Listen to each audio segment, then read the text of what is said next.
All right, solid.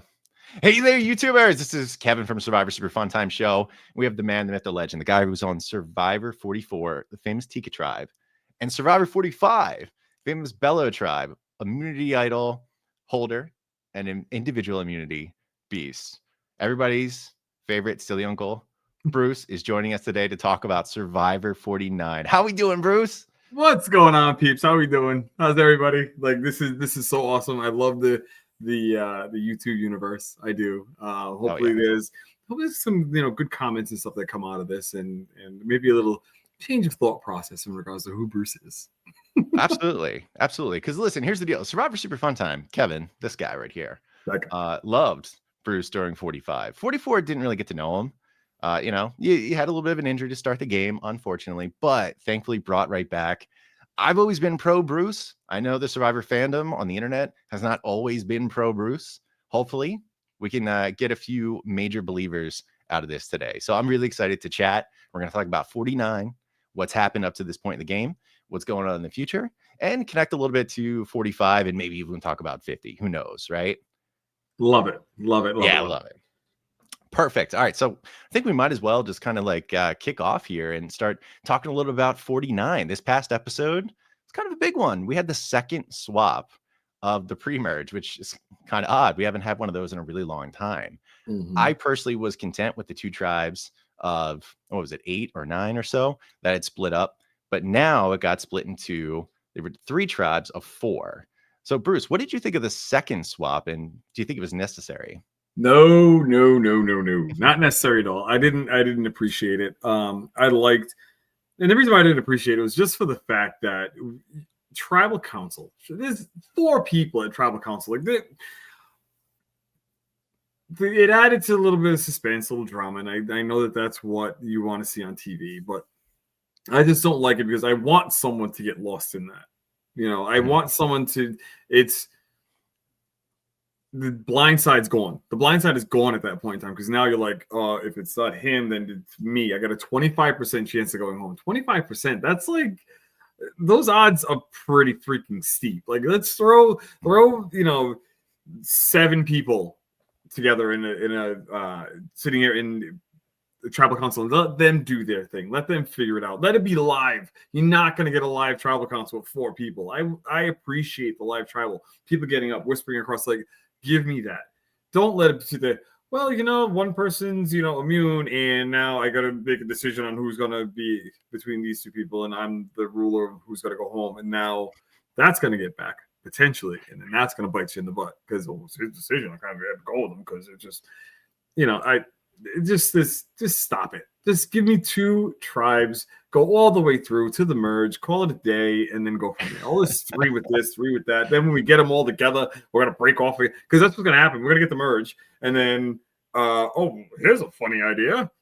We'll move you around here. Like, you got a wristband. Remember the wristbands now? They've been doing that. You put a wristband on, and now you have everybody's broken up in the different tribes, like or competing, and the people that are on your tribe are over there, like, yo, like, sorry, man, I'm going to eat a brownie. Like, please.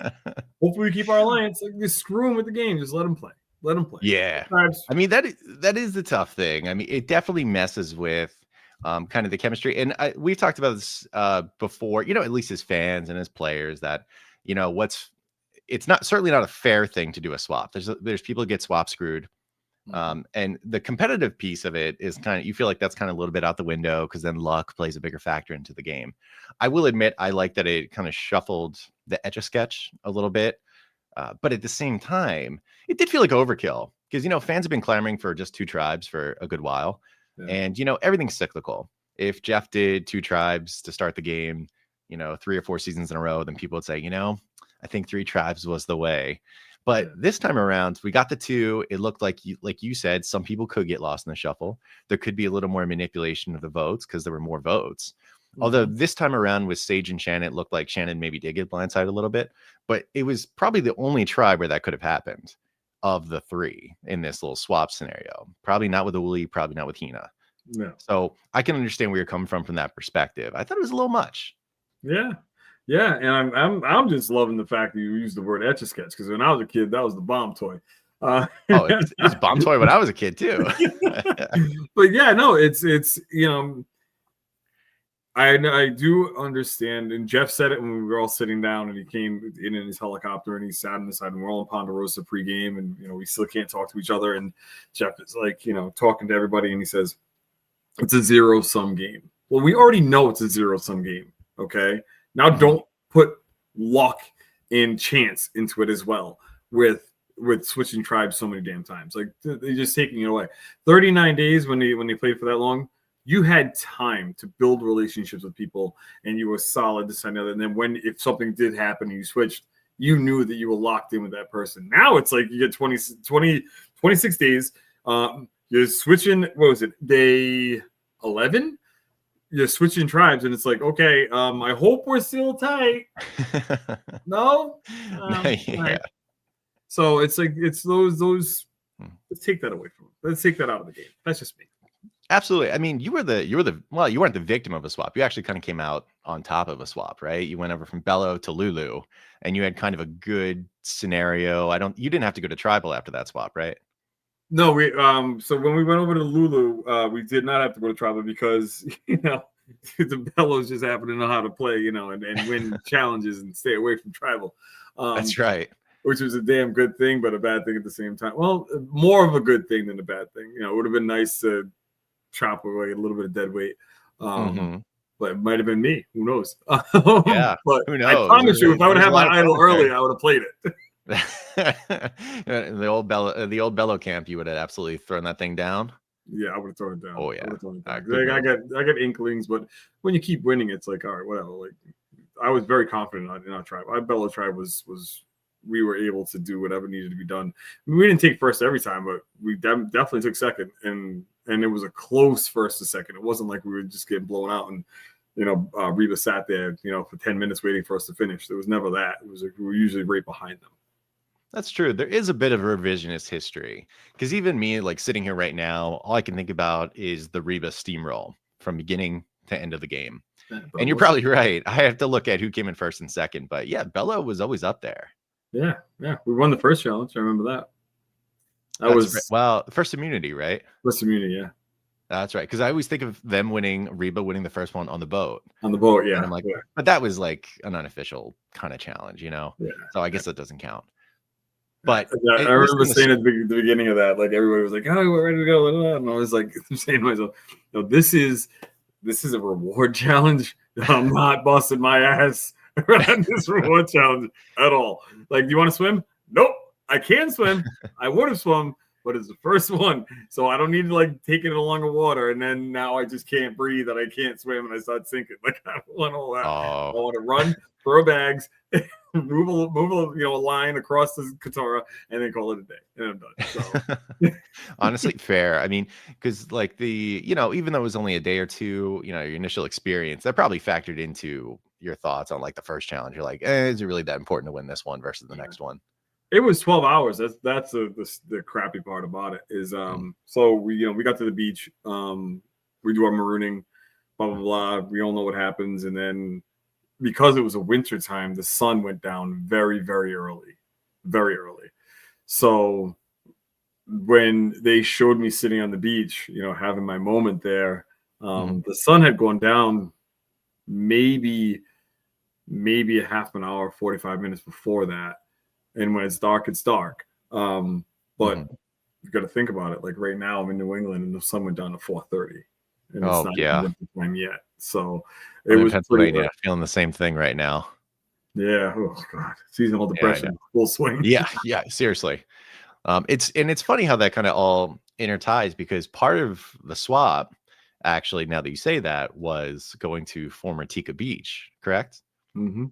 Well, and that was kind of a big moment in itself. That's one where I felt a lot for you in that moment, because even though we didn't get to learn about you too much in 44, it still was clear that you're coming back on a mission, and this is somebody that Jeff thought was worthy of bringing back right away, that this guy had so much more to give, and you were robbed of that because of an injury. And seeing you kind of on the beach go through that, it felt like I as a viewer, as designed by the producers, I'm sure, went through that with you too. And I was really grateful in that moment that you had come back and be willing to tell your story to us.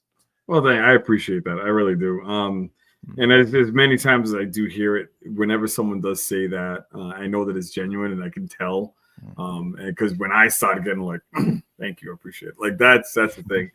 I do remember, and this is just kind of talk about 45 real quick for a second. When we swapped and went back to the Tika beach, which was a Lulu beach. When I had got hurt on 44 and we went there, we actually had a little holding pattern, a little spot that was over, like if you're facing the island, over to the right, sorry, the left. And we had sat there for a while, and you're sitting there and you're just kind of dazing off, and you're looking at stuff, and you're not really talking. You can't talk, but you're taking in what's around you. Splitting headaches, so I was focusing in, just trying to get rid of the headache. Anyway, so when we were coming in on 45, like the boat was facing the beach, and we were coming in, we were down below inside of the boat. And I'm looking, and I was like, the boat would like kind of bob. So you see the sky, and you see like the beach, and you see the sky and you see the beach, so on and so forth. And then I'm like, what the hell? Like something seemed familiar. So we get off the boats, and I still don't really have an idea. And I'm walking down the beach now. I'm walking down to the right, and the entrance to the beach, to the camp, was on the left.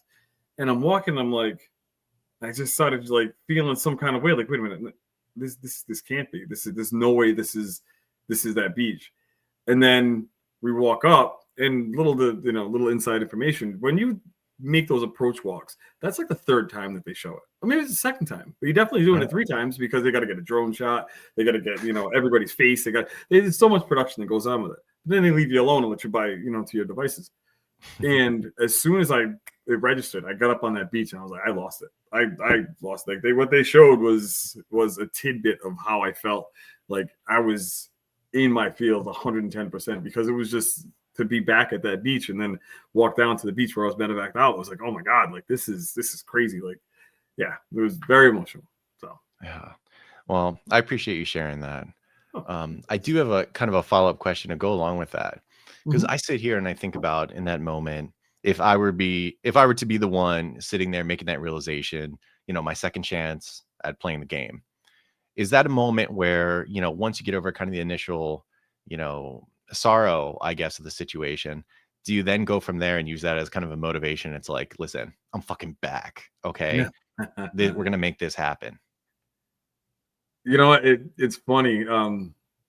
That's not where the realization had happened.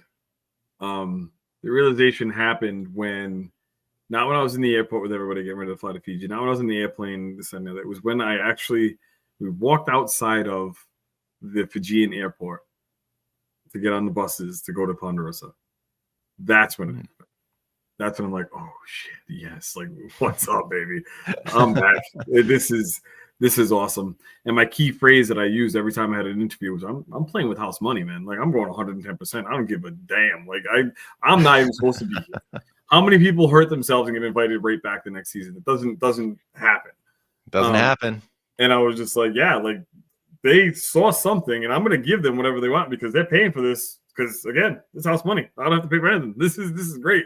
Give me all the shrimp you got, all the lobster tails. I want the top shelf stuff, not the well. Like I want it all. So, and that's what I did, and I had a damn good time while I was out there. Man, I'm glad, because I mean, you did as much as you could. I mean, you were part of a really awesome kind of dominant pre-merge tribe, and in Bela and Lulu didn't lose either, but you were only there for 1 or 2 votes. You got to hit immunity idol. Awesome. You got 2 necklaces, right? Yeah. Awesome. I mean, and you got blindsided, which is usually not a cool thing, but hey, it's part of the experience for a lot of big people. So a pretty awesome experience at 45. Yeah, man. It was, and I'm even like, I just got chicken skin. Like thinking about the first like individual immunity. Like I remember sitting there, and not a lot of people know this. Like my mother, so March 1st is when 44 initially aired. And then the next week, my mother passed away. So that was on the 8th of March. So on I believe it was the 6th of April. Yeah, it was the 6th of April. I was flying out to Fiji. Wow. So, wow.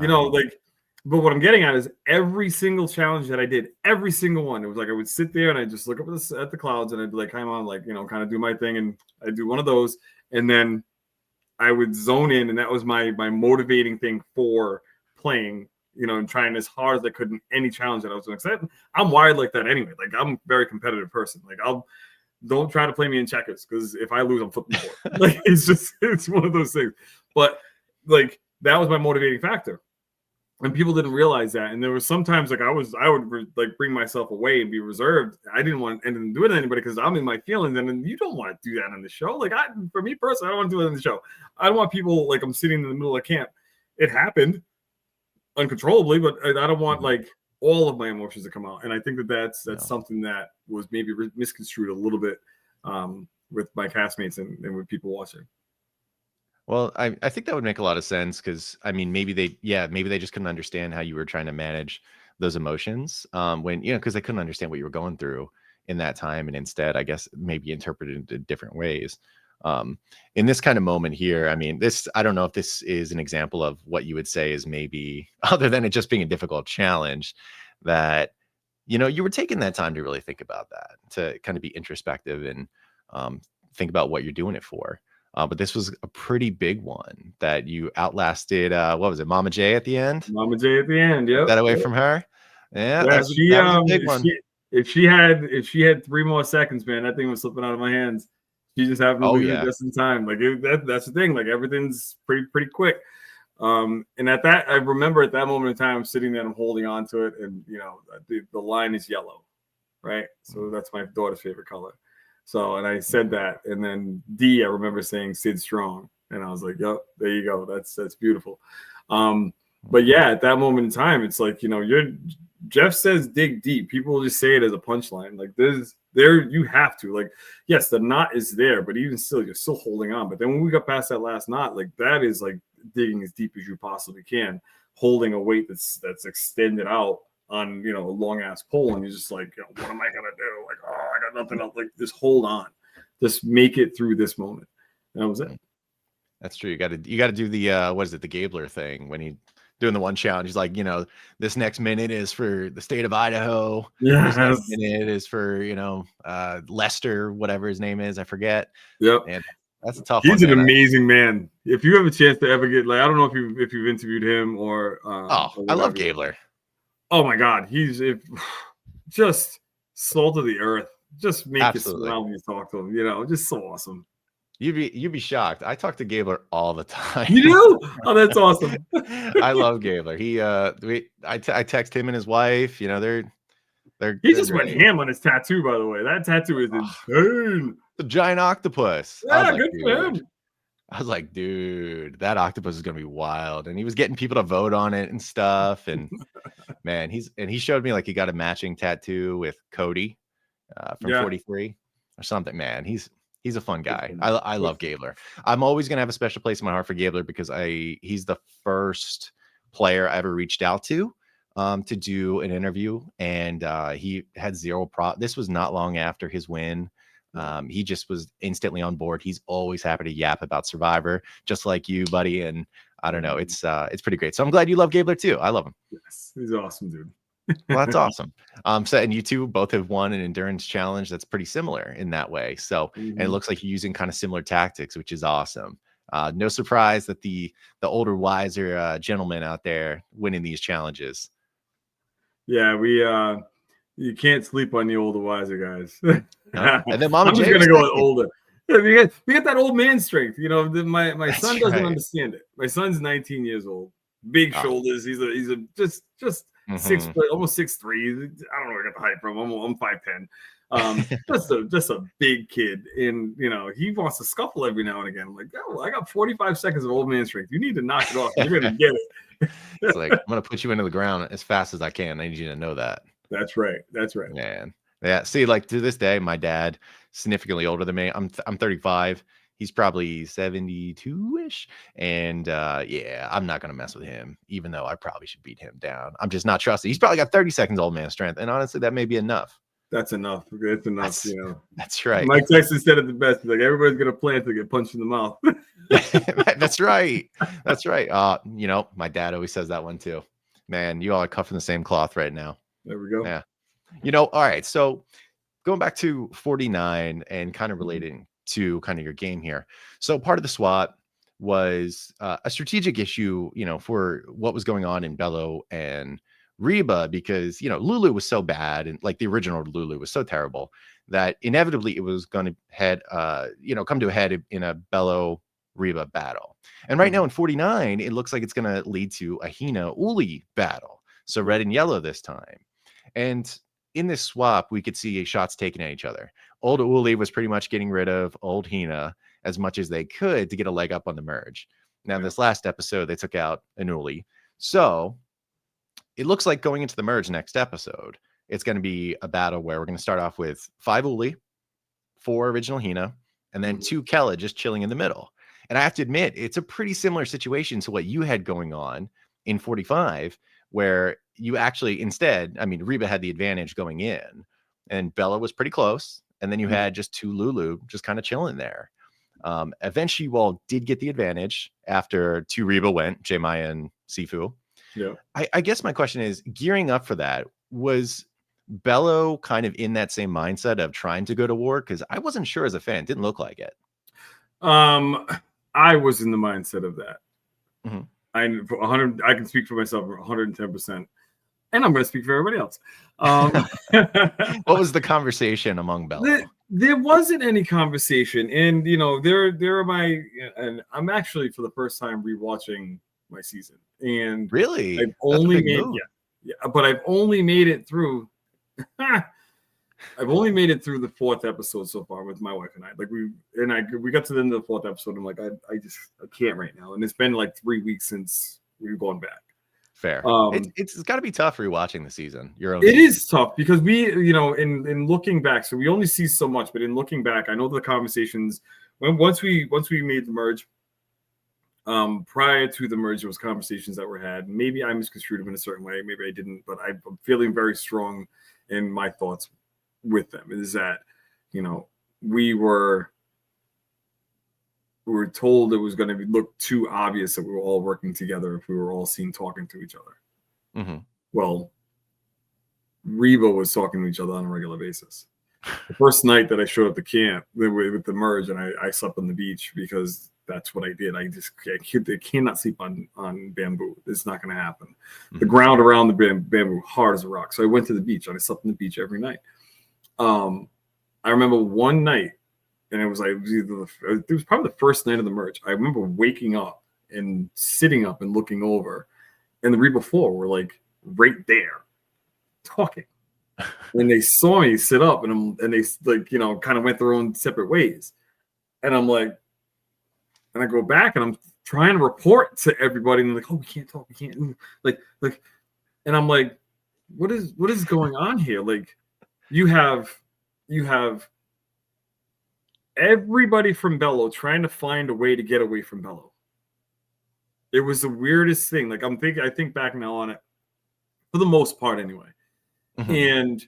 But then you get to a certain point where you have people fighting to be in the bottom of the Reba 4. Like, what are we doing here? Like, this doesn't make any sense. They're looking for table scraps. That's right. So Bela should have, we had the numbers going in, and that was a very big conversation that I had. Like, we have the numbers going in. Like, we can just wreck shop and just deal with everything later on and just get rid of the powers that be. And nobody wanted to, it was, I don't know if it was my delivery. I can be very straightforward. That's the way that I've always been. I've always been raised that way. Like, if you have something to say it to me, and please expect something to come back. But in the scenario of playing Survivor, like, you have to soften your tone just a tad bit. Mm-hmm. And then internally with Bela, there was always a butting of heads because of personality clashes. You know what I'm saying? So, like, just certain things just didn't work out right with Bela strategically, especially when you have 5 going in and 3 want to do one other thing and then bring somebody else in, but that person that's being brought in is being looked at by everybody as a threat. Well, that's not going to help you two.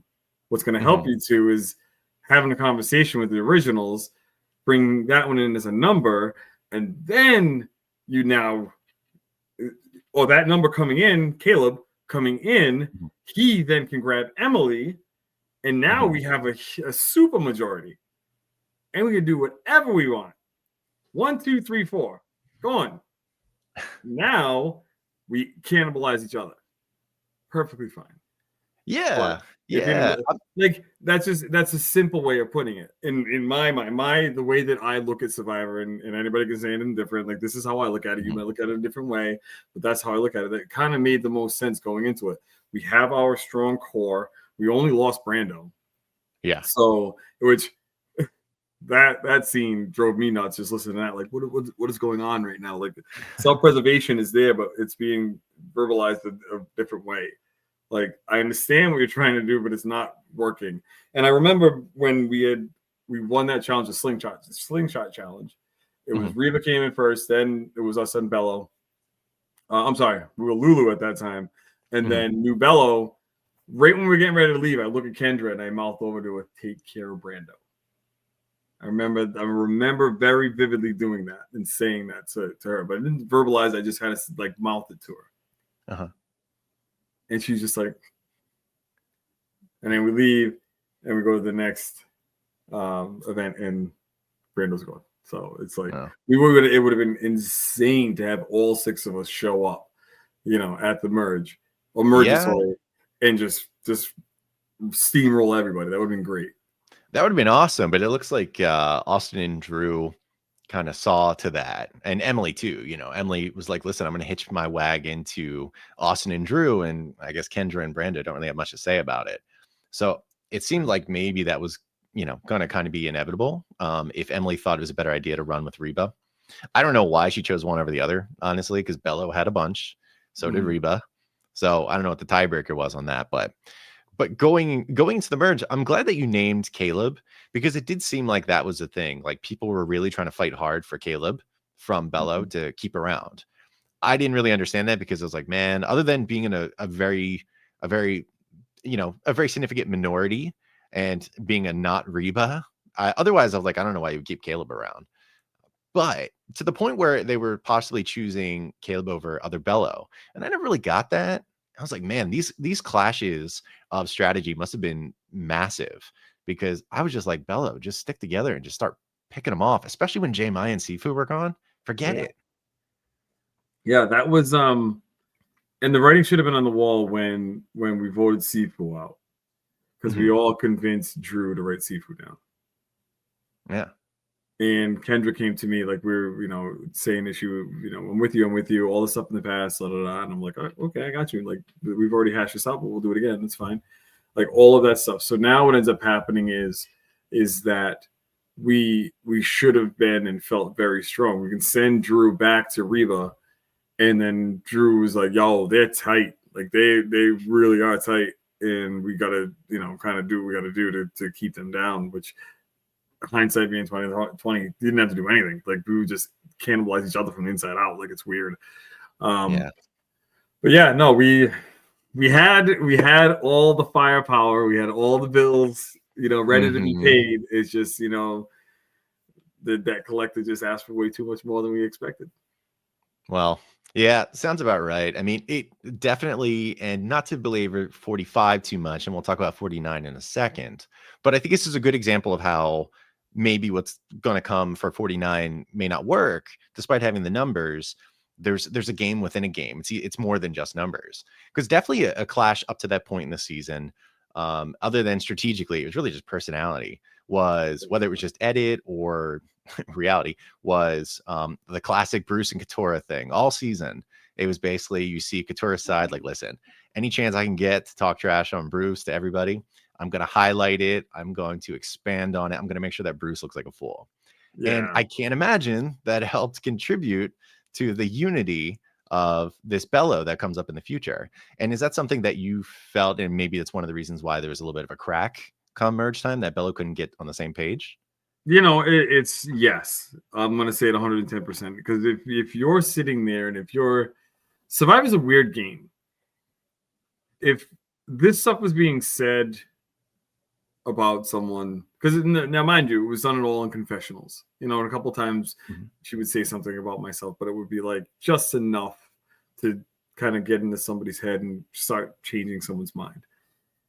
In real life, it's like, oh, this person's, I'm not gonna want to be around this person. Like, all right, yeah, say what you got to say. And you walk away and you go talk to somebody else. Like, that's kind of how I look at it. Like, I don't want to listen to the spewing of the BS because I want to get to know that person.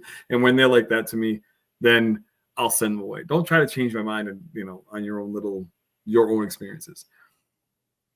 That's not to take away from her experience. Her experiences, her experiences are real in regards to other people that then she deflected onto me. So now when you do something like that, I'm sorry, I am annoying. I'd love to have a good time. And some people look at that as being annoying, but I'm going to make sure that I'm having a good time. And if you're not having a good time, know what you can do? You can walk away. But on Survivor, you can't. You're stuck with each other. So that's kind of how that spin works. And then, once you start saying something enough times to someone, other people are going to start saying it too. And they're going to either say it to mean it on the game of Survivor. You say it to mean it, or you say it because you want to be in the grace of someone and, they're a number for you and you want to keep that number close. I really do think that me being the darling of the ball, having coming back. That's one way to say it. Right? From 44 to 45. Yeah. And me being funny about it, this, that, and the other. Like, I'm a celebrity, and everybody, the little world of the fingers, start going, oh, Bruce thinks he's a celebrity, so that just means, who does he think he is? Like, you don't want to take a joke, just take a joke. That's a joke. But when you have situations like that, and people just, they start to get that thing in their ear all the time, what are they gonna do? They're gonna be like, well, maybe, especially if you got nothing else going on, you don't have a distraction on your cell phone. Family, friends, anybody else phone's ringing. Like, you have no other distractions. Now you're kind of pulling that information in. So and what I was getting at too is that then I think prompted my edit to be the way my edit was. Because what they then eventually did was they got the true story, which I remember. I got stories for days, so if we got time. Yeah. I remember when it was revealed. It was like an episode or two after I was voted out. I think it was the episode after I was voted out. When Katora revealed to everybody her background. And this, that, and the other. And how, her dad might have roughed through an elder, this, that, and the other, and she was still young, blah, blah, blah. Her dad is an alpha black male. I am an alpha black male. She is estranged from her father. She was mad at her dad, this, that, and the other, whatever the hell it was. I start talking. I'm projecting my voice. We need to get wood. And that's an alpha male that's out there. Oh, by the way, I'm black. She's black. She looks at me and is like, that's my dad. I don't like him. And now it's like, wait a minute. So now everything that I say turns into, oh, he hates me. Oh, he's mean. Oh, he's yelling at me. And listen, I got 2 kids upstairs. They'll be like, yo, was Bruce yelling at her? No, that is not yelling. No, that's loud. He knows when to yell. So it's one of those things.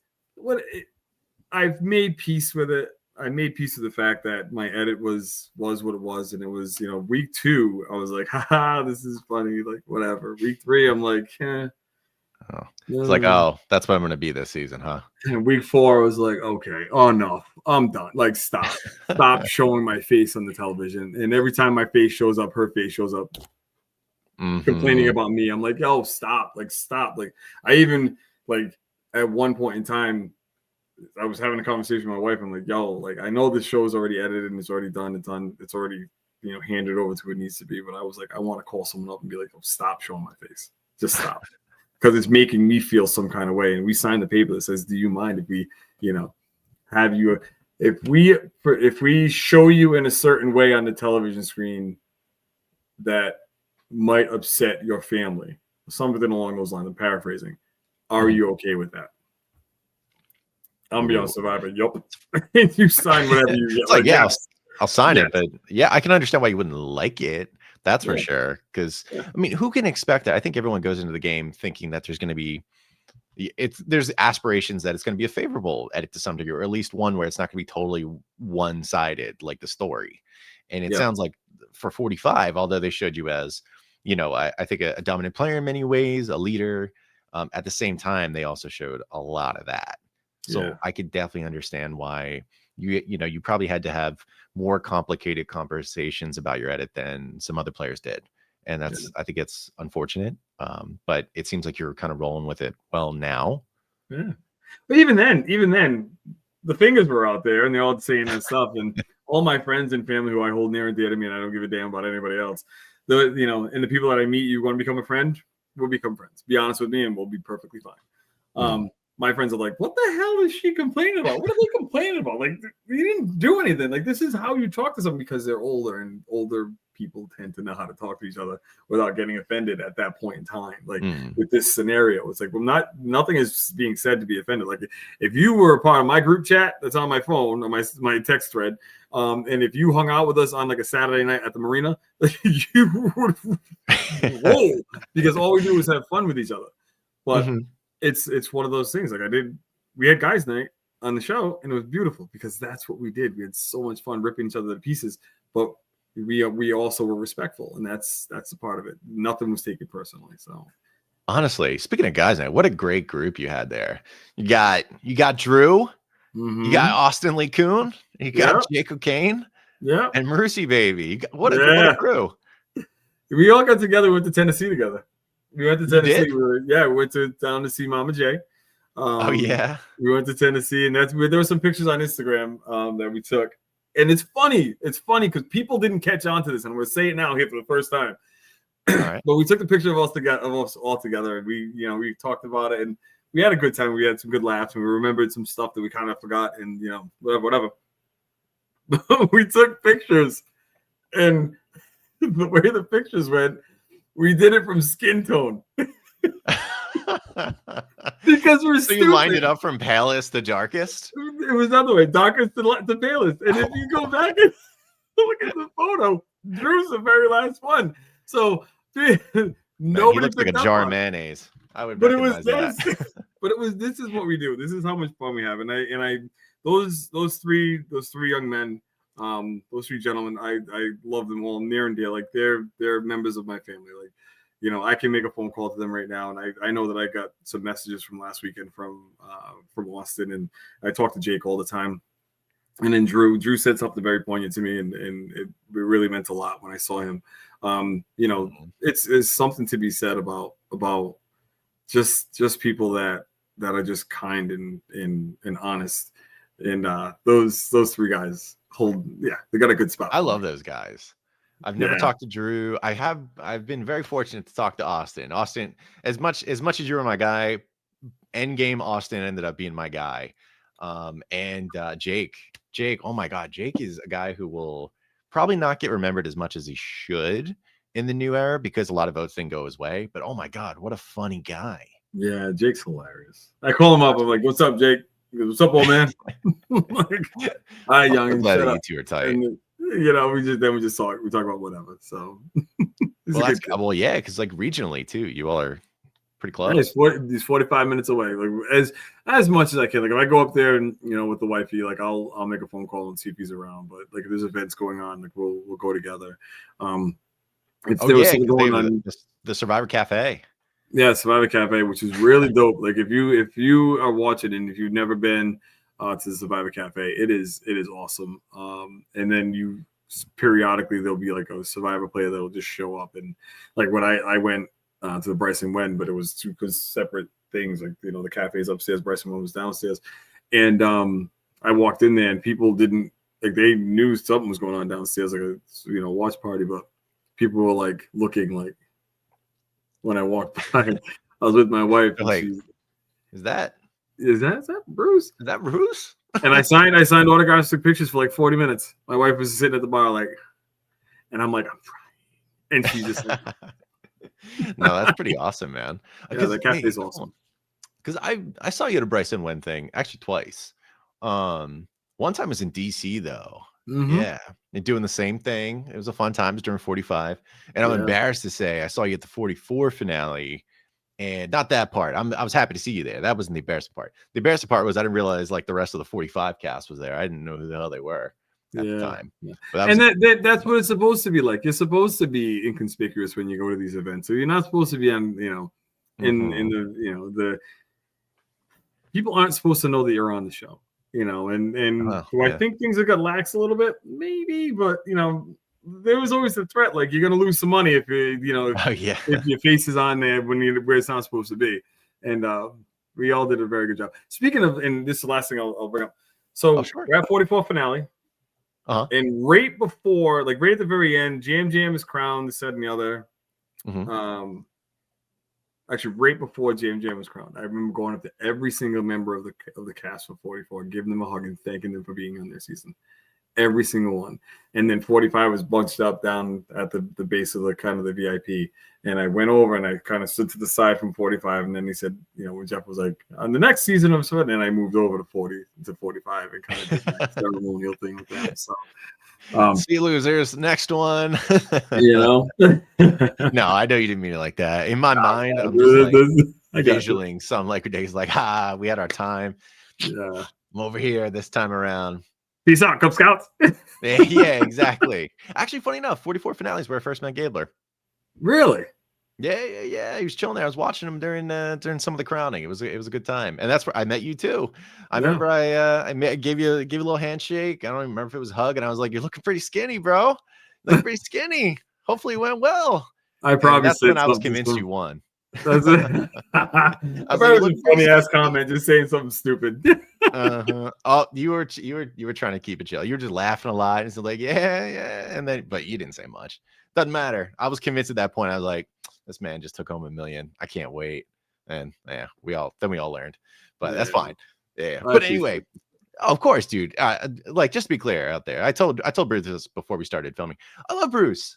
I obviously didn't get to know him too much in 44, 45. I love Bruce. I love that he somehow was getting like a villain arc, that a lot of fans were kind of listening to the commentary of players, where you had obviously the obvious Katora stuff, where Katora was just not a fan. You would hear Kendra smack talk a little bit during the commentary. Even Kelly, who was like super diplomatic, saying like, okay, strategically, Bruce is my guy. Some people seem to be going away from him. And I may even have to cut him too, because it's like I have to manage Bruce and da. And Caleb, you two had your thing there strategically too. But the whole time I was like, all right, I understand the commentary is saying you shouldn't like Bruce, but I've yet to see a reason why I shouldn't like him with my eyeballs, So I couldn't help it. I was like, you know what, dude? I'm rooting more and more for Bruce to win every single week. And that's where this iconic photo right here, I laughed my ass off. It was the best. And then he won another one after that. I was like, come on, man. Keep this going. Let's run it back, Bruce. Yeah, man. I was it would have been nice to do 3 in a row. Oh, I was that close. Hoping. That close, but I will tell you this, like that on that last one, that Austin, because Austin in my mind was the guy that I was. Everybody else, like whatever. Austin was physically fit. He's taller, he's physically fit, he's young, and I'm like, yo, I'm the physical guy for Survivor. I'm not the strategic guy. Like, don't give me a puzzle, all that good stuff. Like, I'm smart enough to say, like, I'll do a puzzle. If it's to be done in 10 minutes, I'm going to do it in 9 minutes and 45 seconds. Like, I'm whatever. It is what it is. But looking at Austin, who you are. I know who I am, and that's what gave me my superpower. No, I know who I am. I know what I'm good at, and that's it. Like, I'm not going to go above and beyond. But that last challenge, I had no feeling in my ring finger, my pinky finger, and all the way down my hand, and that lasted after the game, another 3 weeks after the game. Just pins and needles on both hands. Yeah. That was no joke. Yeah, that's no joke at all. Oh my God, I didn't realize that. I mean, people do end up with permanent, semi-permanent injuries after this game, and I think a lot of us at home don't really think about that too much. Some people's like stomachs are like permanently altered, at least for the next couple months. Yeah. So, and that's pretty intense that you share that. Thank you for that. And real quick, I have to share this, a little video clip for you, like next 10 seconds. This is like the peak of villainy for me with Bruce in 45. An unintentional villainy.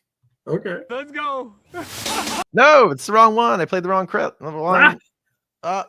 Here we go. Listen, I got 3 loaded up. I love it. Bruce won. Horrible thing.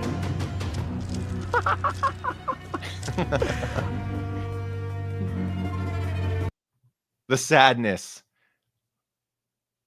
the sadness on Kendra's face, you sitting there, the editing, the masterpiece that they put together of you holding up the necklace after her just saying, this is like the worst thing that could happen.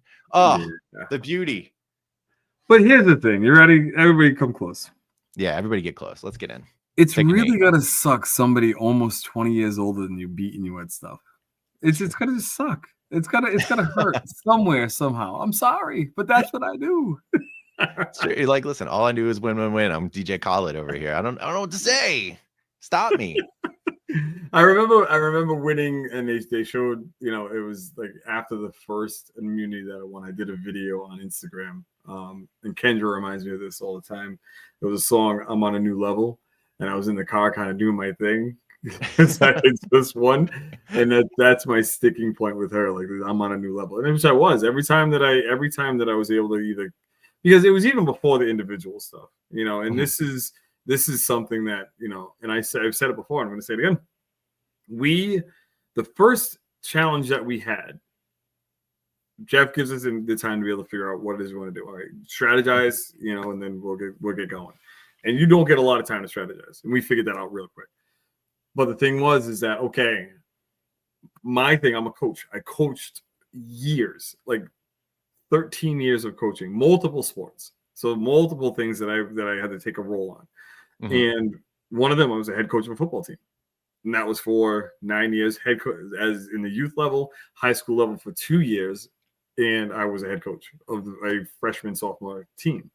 Big job. And you got to be able to, got to know what you want. You got to know what you're good at, and you got to know what you're not good at. And I remember very vividly, okay, so who can do well, I can't do that.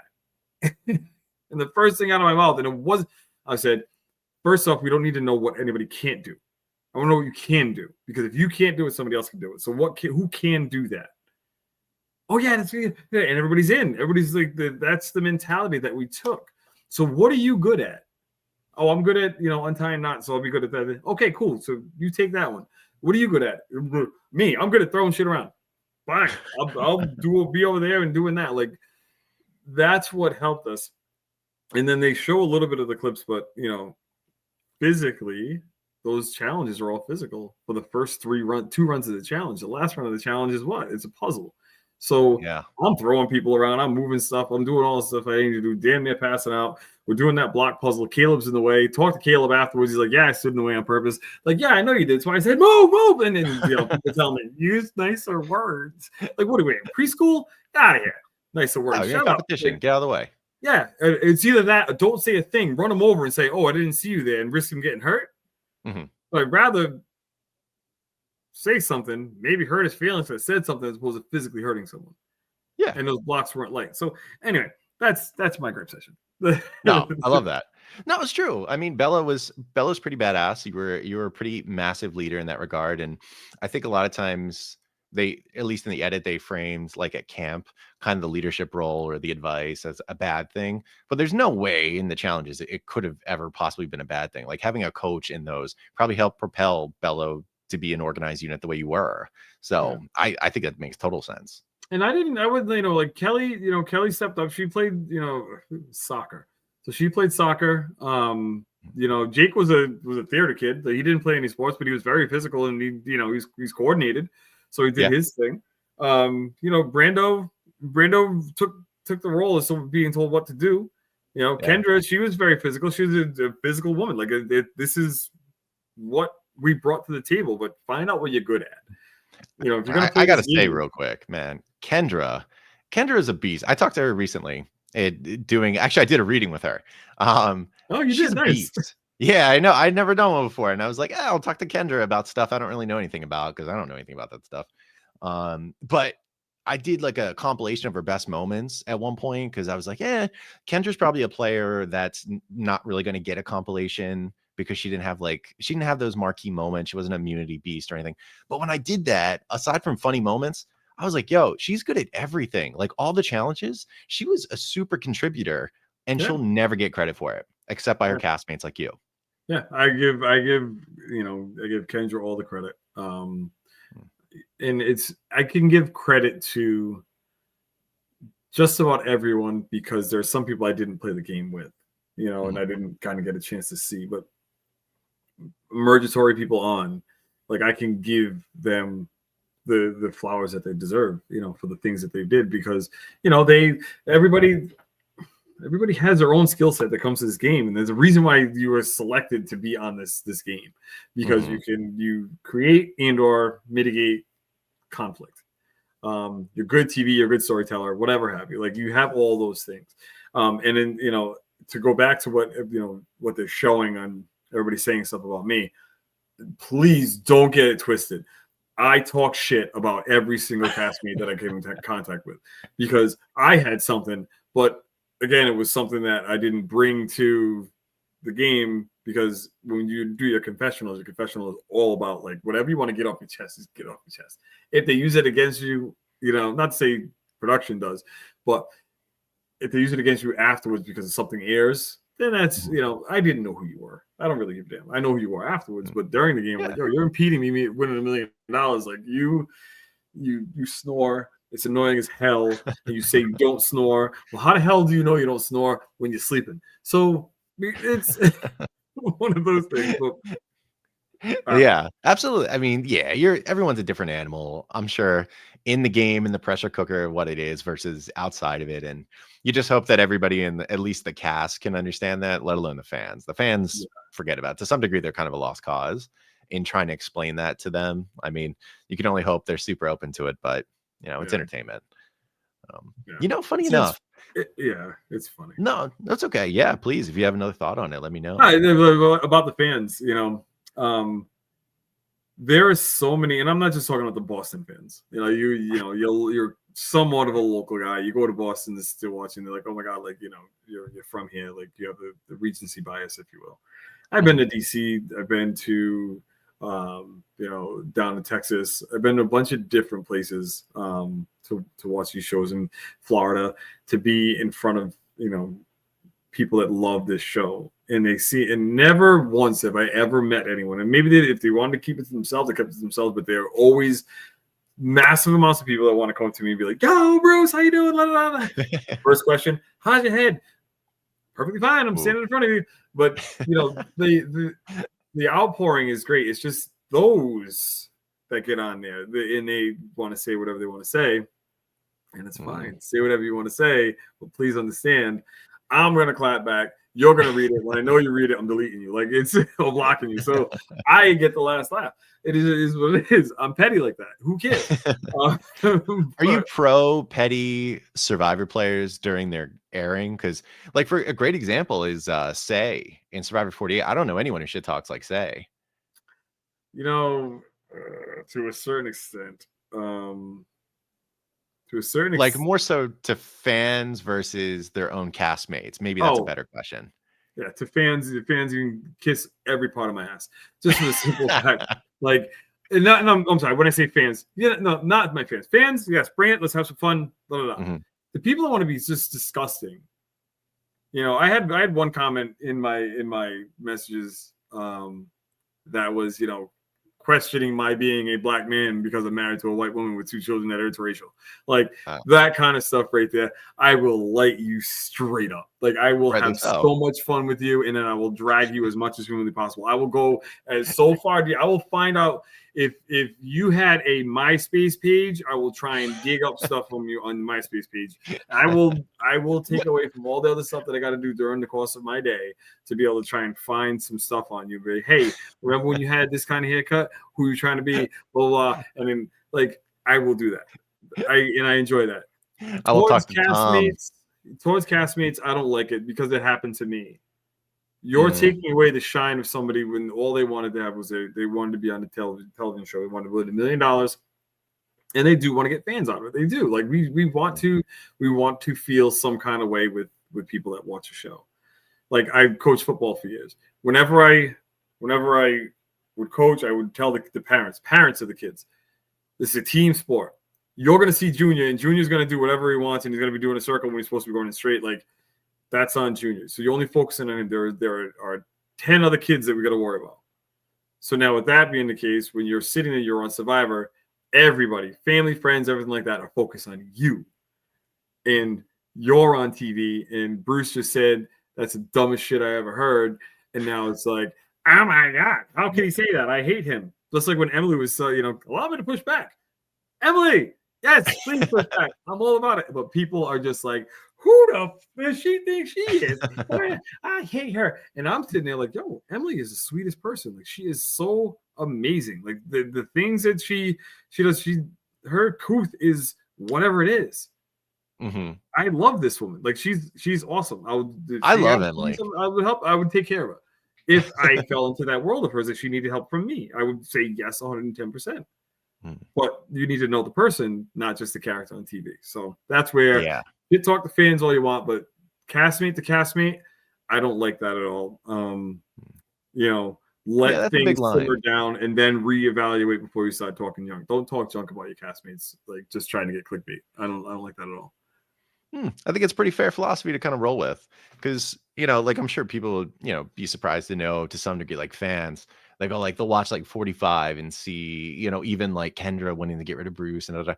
I was like, as far as I know, y'all are in pretty good terms, like the whole, like almost the entirety of the 45 cast in general, because like for the most part you're like, it's a game, and you want to enjoy the experience together. And now I know that's not 100%, but you're probably as in harmony as most casts can possibly be. Whereas 48, that's probably a bad example of some harmony out there. So I happen to agree with you on that rule. Yeah, and the thing is, too, the further you get away from your season airing, the more you go back to reality. The more you go back to the people that you're around, and then I would hope that, let's just say, like Sean, I've talked to Sean a bunch of times when the season was airing and a couple of times afterwards, and I've not really spoken to Sean since. But if I wanted to make a phone call to Sean, which I actually might do just to see how he's doing. You should. I love Sean. But he'll pick up the phone if he does, or I'll leave him a message and hopefully he'll call me back. Like, it's a conversation that we're just gonna have. Like, hey, how you doing? This and the other. Just checking in with you. Everything's good. Blah, blah, blah. What's new? What's not new? And we'll fill that void of time. And it's a genuine thing. I'm not just saying I would do it just to do it. It would be genuine. I'm really interested in to know someone that has this shared experience with me, how they are doing. I'm no getting around that. And once that happens, okay, I'll talk to you when I talk to you. Appreciate it. Take care. You know what I mean? Man. Yeah, you are, because there's genuine interest in helping one another, and because you have a tie that bonds each other. There's a fraternity that you're a part of now at this point, and I think you treat it with respect, and it looks like the rest of your cast does too. For the most part, yeah. Actually, can I kind of like pivot to something that you were talking about a little bit earlier, and I know we've really kind of gone off the 49 track, and we'll get there in a hot second. But we'll get back. But since we're already, we're talking about 45 so heavily, I thought, why not? Let's ask another question about it. Now, this one's not about you, but like you were talking about with your competitors, and you also kind of touched on Austin in particular as being kind of the guy you were looking at as maybe like the biggest threat that you're worried about in challenges at that point post merge. So I did basically kind of we'll call it like I ran the challenge numbers based off of something that this one account called Survivor Florida did, which is great. It's like a spreadsheet. It calculates the war score of each Survivor challenge competitor. And you're familiar roughly with the war score, right? Wins above replacement in sports. Yeah. Okay. Perfect. All right. So they created a formula, and it's not perfect, but it's pretty brilliant. And for the new era, I ran the numbers on some of the folks with the highest like wins that I was like, all right, they're going to be in the ballpark. Unfortunately, I did not put you on the list yet because I only did two people from 45, which were Dee and Austin, because I assume they probably had the highest scores, truthfully, because it combines basically pre-merge, merge, and also I didn't even count journeys in this one. But when I ran the numbers for the new era, the top four, which I thought was a good number to kind of stop at, is Kyle and Rachel, both from Survivor 47, won a lot of necklaces, won a lot of challenges. Joe Hunter from 48. Yeah, Joe. And then the other one was Austin from Survivor 45. Now, to you, does that sound about right that he probably fits in the top four of the new era, and as far as challenges go? Yes. You don't realize it. Like so if I sit back in this chair and I got the edge of the chair right there, this side, edge of the chair right there, and I'm hanging over on this side by a couple inches. He's like here, all being considered. He's physically like he's strong. He's strong in all the spots where you need to be strong. You know, not just to show muscles. You know, there is a difference between show muscles and actual muscles, and those are more poofy, more kind of out there. You can't lift the paper plate. But anyway, but and the way he carries himself too. Like, you know, you can be a big bulky dude or a bigger dude with muscles, or whatever, and then just walk around stiff as a board. This dude walks around like, you know, just like he's just smoked a pound of ganja and needs a burger. Like, he is that, and I'm not surprised at all that he was in the top 4. I'm not surprised at all, because he did well in his challenges pre-merge, and then he did well in his show. Like, I believe, how many necklaces did he get? Did he get? I think 3? he ended up with 2, but he also I think he won 2 reward challenges, and obviously he won a bunch of pre-merge challenges, but so did you. You know, he won a lot of stuff, and that doesn't even count in the journeys that he was a part of, and which he won all those. So pretty impressive on his part, honestly. And he's brilliant. Like, this kid I know, so freaking smart. Like, listen, Amanda, hopefully you're watching. You got yourself a good man. That's right. Yep. Hook it up. I think both of you, you know, it's a good relationship for each other, for sure. That's it. He seems really happy, which I gotta say that. I have to say, for anyone who doesn't pay attention on TikTok, his girlfriend's name is Amanda, and they look like they're having a lot of fun and they're really happy. And I love that for Austin, because I'm a big fan of that guy. Yeah. And you know, he's one of those people where, kind of going along with this, I was a big Austin fan. I was hoping he would win the game. Obviously he didn't. D won, probably rightfully so. She got the most jury votes. But because of that, because D kind of got 1 or 2 over on Austin at the end of the game, I've always felt that he's been kind of criminally underrated as far as looking back at the new era at this point, because he did a great job.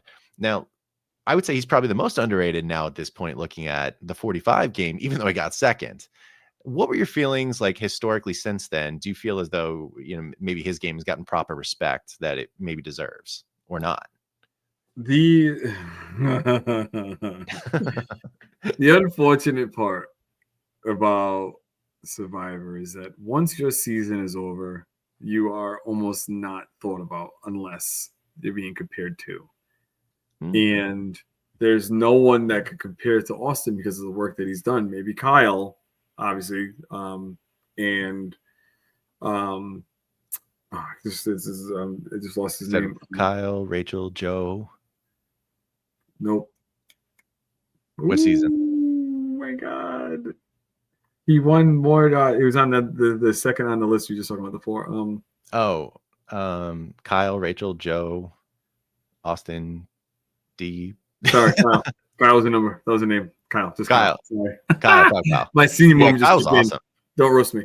But but the fact is that, so the further you get away from your season, it's the bias that happens with what's on right now or just ended. So, you know, you go from 45 to 46, and who's Austin in 46?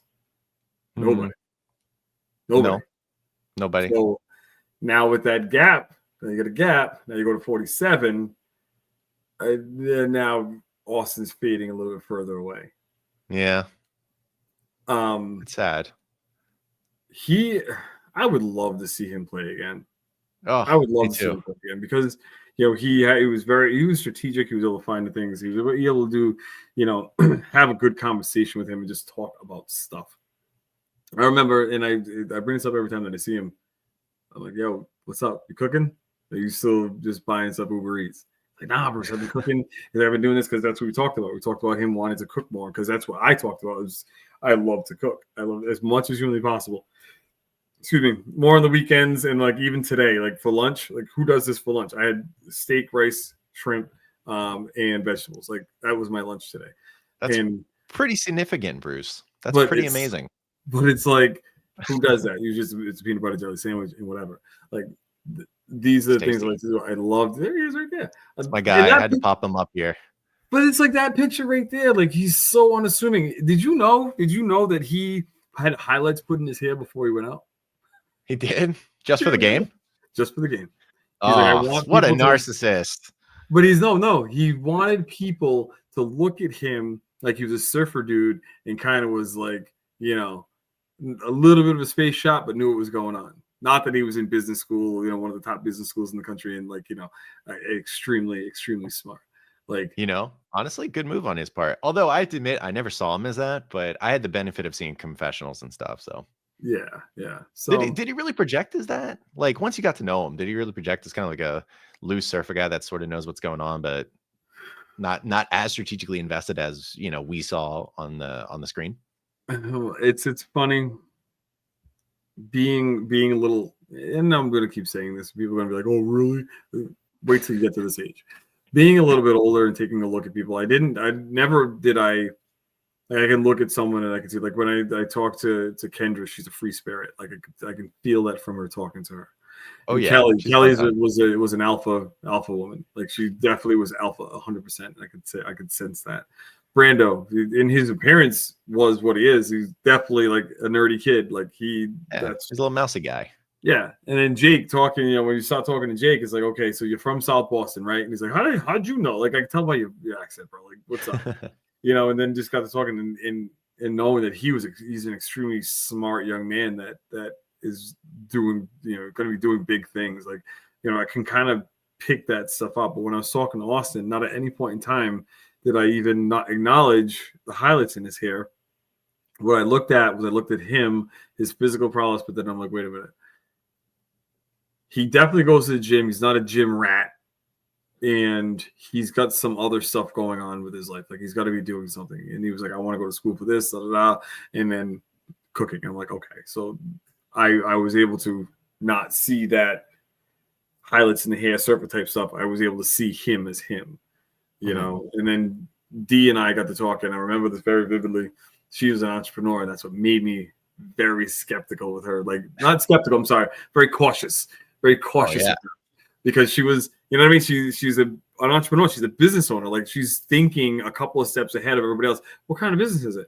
Well, and it was funny because she's like, when pilots have X, Y, and Z going on, and they want to carry all that stuff in their luggage. So what do? They put it in a backpack. So I make the backpacks for them. I'm like, oh. Like, so is this only yours or is it you and a partner? And she's like, it's me and a partner, but I do most of the stuff. But I'm like, okay. We got to have a conversation about Dee because she's wicked smart and she's going to run away with this shit. So how are we going to get her out of here? And everybody's like, oh my God, that's such a great idea. I love Dee. I want to be Reba 5. So here we are. Yeah, I mean, Dee's a pretty big badass. I mean, I was watching as a fan. I'm just like, how are we not getting rid of Dee at this point? I mean, I felt the same way about Austin too, but it seemed like Dee was a little more out there and was a little more obvious as far as a person that you'd probably want to take out, especially with the entrepreneur stuff. I don't want to keep entrepreneurs around, but for some reason it just didn't come through. People wanted to support her instead. Yeah, and kudos to the conversations that she had with people and making them feel comfortable, and her motivation was her family. So there's something to be said about parents with kids and their motivation and young people when it comes to the motivation for their family. Like it's a very strong thing. If you're just going out there for the experience, I need not have you on my television. Sorry. I don't want you to look for the experience. I want you to have some strife. I want you to have some struggle and get out there and try to win $1 million and then also be humble and thankful when you don't. And that's how I look at this game. Well, that's true, because I think a lot of people want killer instinct in their players. And I don't think you're going to get that with people who are like, listen, just want to go out there. I want to have a good time. Maybe be a part of the fandom, be on the circuit, go to some watch parties, get a mini bit of fame as I go to do other stuff. Because I think there's some people that are kind of into that as their main drive. And when the other people are like, listen, dude, I want to cut somebody to win this game. And we want more of that. Yeah, because we sit here and we watch, Housewives of whatever. Like, oh, no, we got Housewives of Rhode Island coming here, the smallest state in the country. Housewives of Rhode Island, like it's insane. And I know like 2 ladies that are there, and I know them very well. And I'm just like, I'm not even gonna reach out to them until like it starts airing because I know that they're gonna get so much flack because we're here in Rhode Island, we all know each other.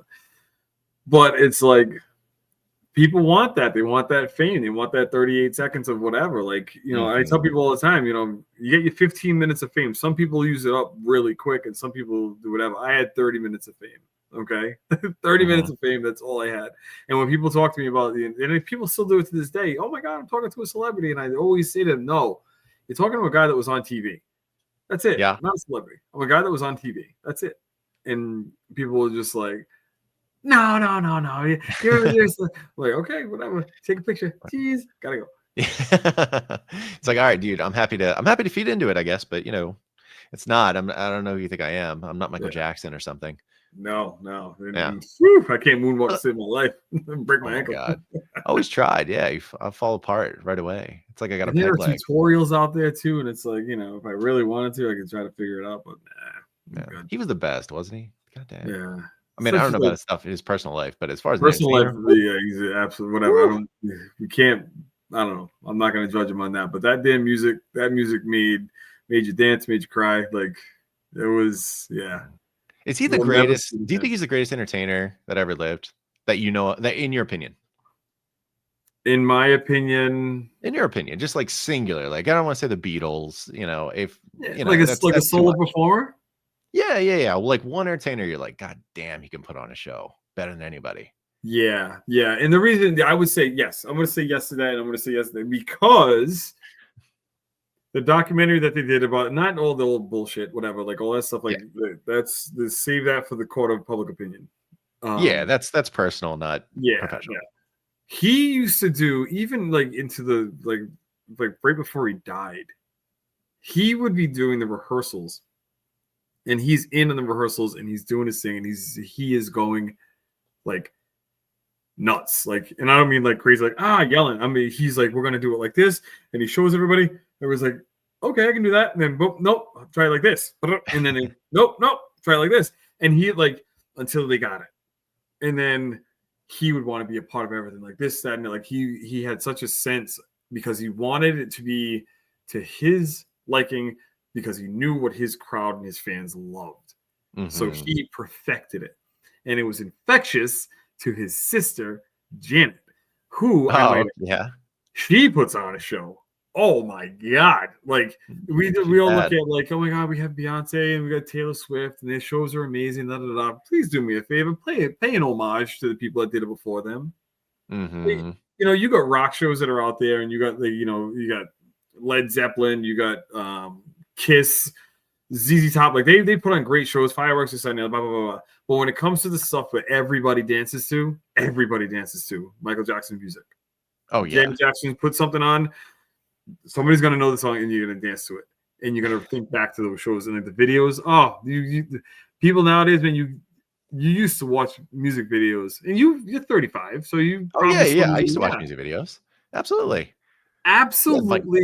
Transformative because you're like, oh my God, like they're putting that song to a music video.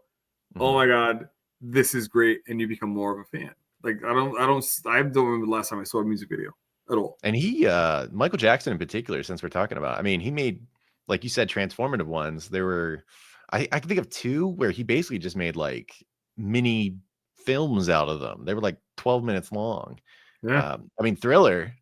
Like that one right there, you know, it was a whole movie theater. They're watching a scary movie, and then it gets into the song like 4 minutes later. He's in the popcorn. Yeah. Just the famous meme. If y'all don't know that, the GIF. That's from his like highlight video.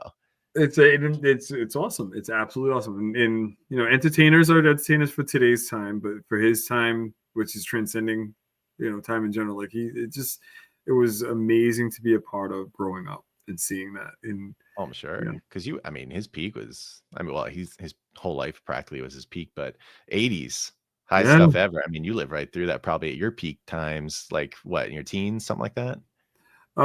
So like 80, when did Thriller come out? Was that 83? Something like that. Yeah, so let's just say 83. I'm probably spitballing here. I am spitballing here. In 83, so I was born in 76. So I was 7 years old. Tween. But I had my little red record player, my small little 45s. That's how I would listen to it. Man. It You know, a was. lot of people would kill for that today. I know. They love the audio quality of the original ones. Oh, the scratch. Oh, like it's there. Like you hear it. It's just there. It's definitely different quality, but I mean, MJ was where it's at because now you know how it is. Like you just mentioned her, like Taylor Swift's the one that a lot of people they're like, man, no one has seen a superstar of this. Like, I'm like, dude, I wasn't even alive for the peak, but I know Michael Jackson was and is more well known than Taylor Swift ever was. So we got to give some respect. Yeah. It's you know, and yeah, definitely. But Taylor Swift, you know, she's got the anger. If I told you I didn't like some of her songs, I would be lying to you. Like she has some good songs. Oh, for sure. But you look at like the fandom that goes out and sees her and watches her, like it's younger, I think.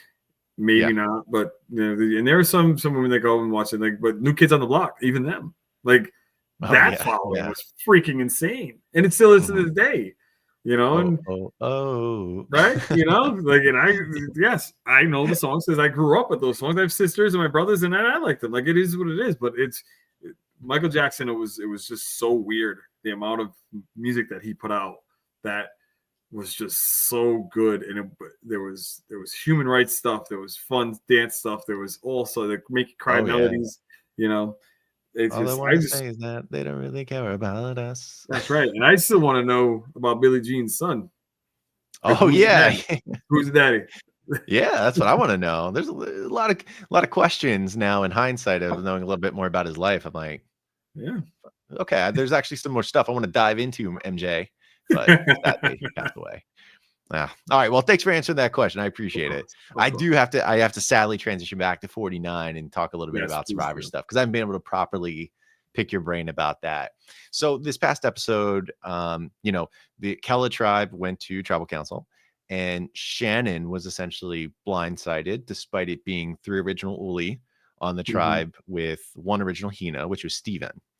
And it looked like maybe it's because Shannon was overplaying her hand a little bit, got a little comfy with Sage and Jawan, at least initially, and said, like, you know what, maybe we don't need Jawan. I like Steven a little bit better. And then Sage used that opportunity to turn on her, blindside, and Shannon's taken out of the game. Now, obviously, that means an Uli is going down in a number, kind of like we had alluded to with the Hina Uli war that's probably going to come up in the merge. There's kind of 2 things there.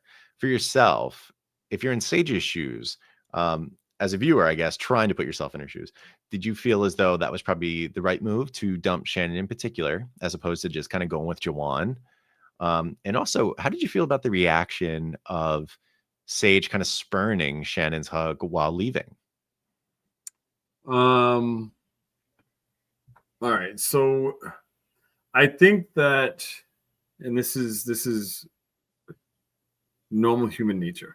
Normal human nature is you want to get rid of what's annoying you for whatever reason.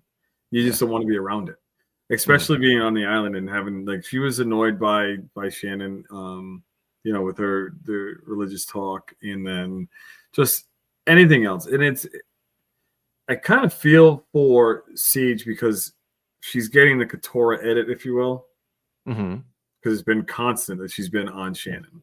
It's been a lot of hate. Yeah, she's got her probably wasn't on it that much. Like, she wasn't, like, it's just they reeled it all together and then got the clips and put them where they needed to be. They were from different days, put them all closely knit, and here we are telling that story for the viewer.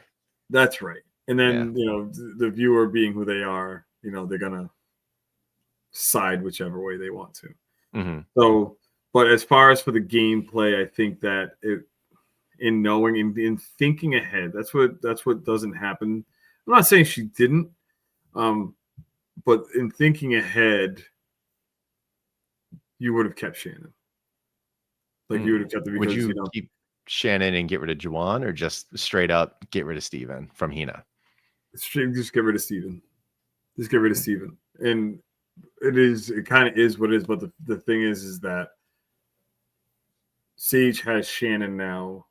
If you looked at it in the way that we're seeing it on TV, which you really can't while you're out there, but Shannon would have done almost anything Sage wanted to do because they're girlies in Shannon's eyes. You know what I mean? So to recognize those kind of things, like even with like myself and Kelly, like I would have, when Kelly got blindsided and taken out of the game, I was fully blindsided. Mama Yeah. J and Emily came up to me and were like, we had to do that. We couldn't tell you because she was too dangerous in the game. And then D gave me that other information in regards to Kelly, and I'm like, damn, like okay, like didn't know that was going on.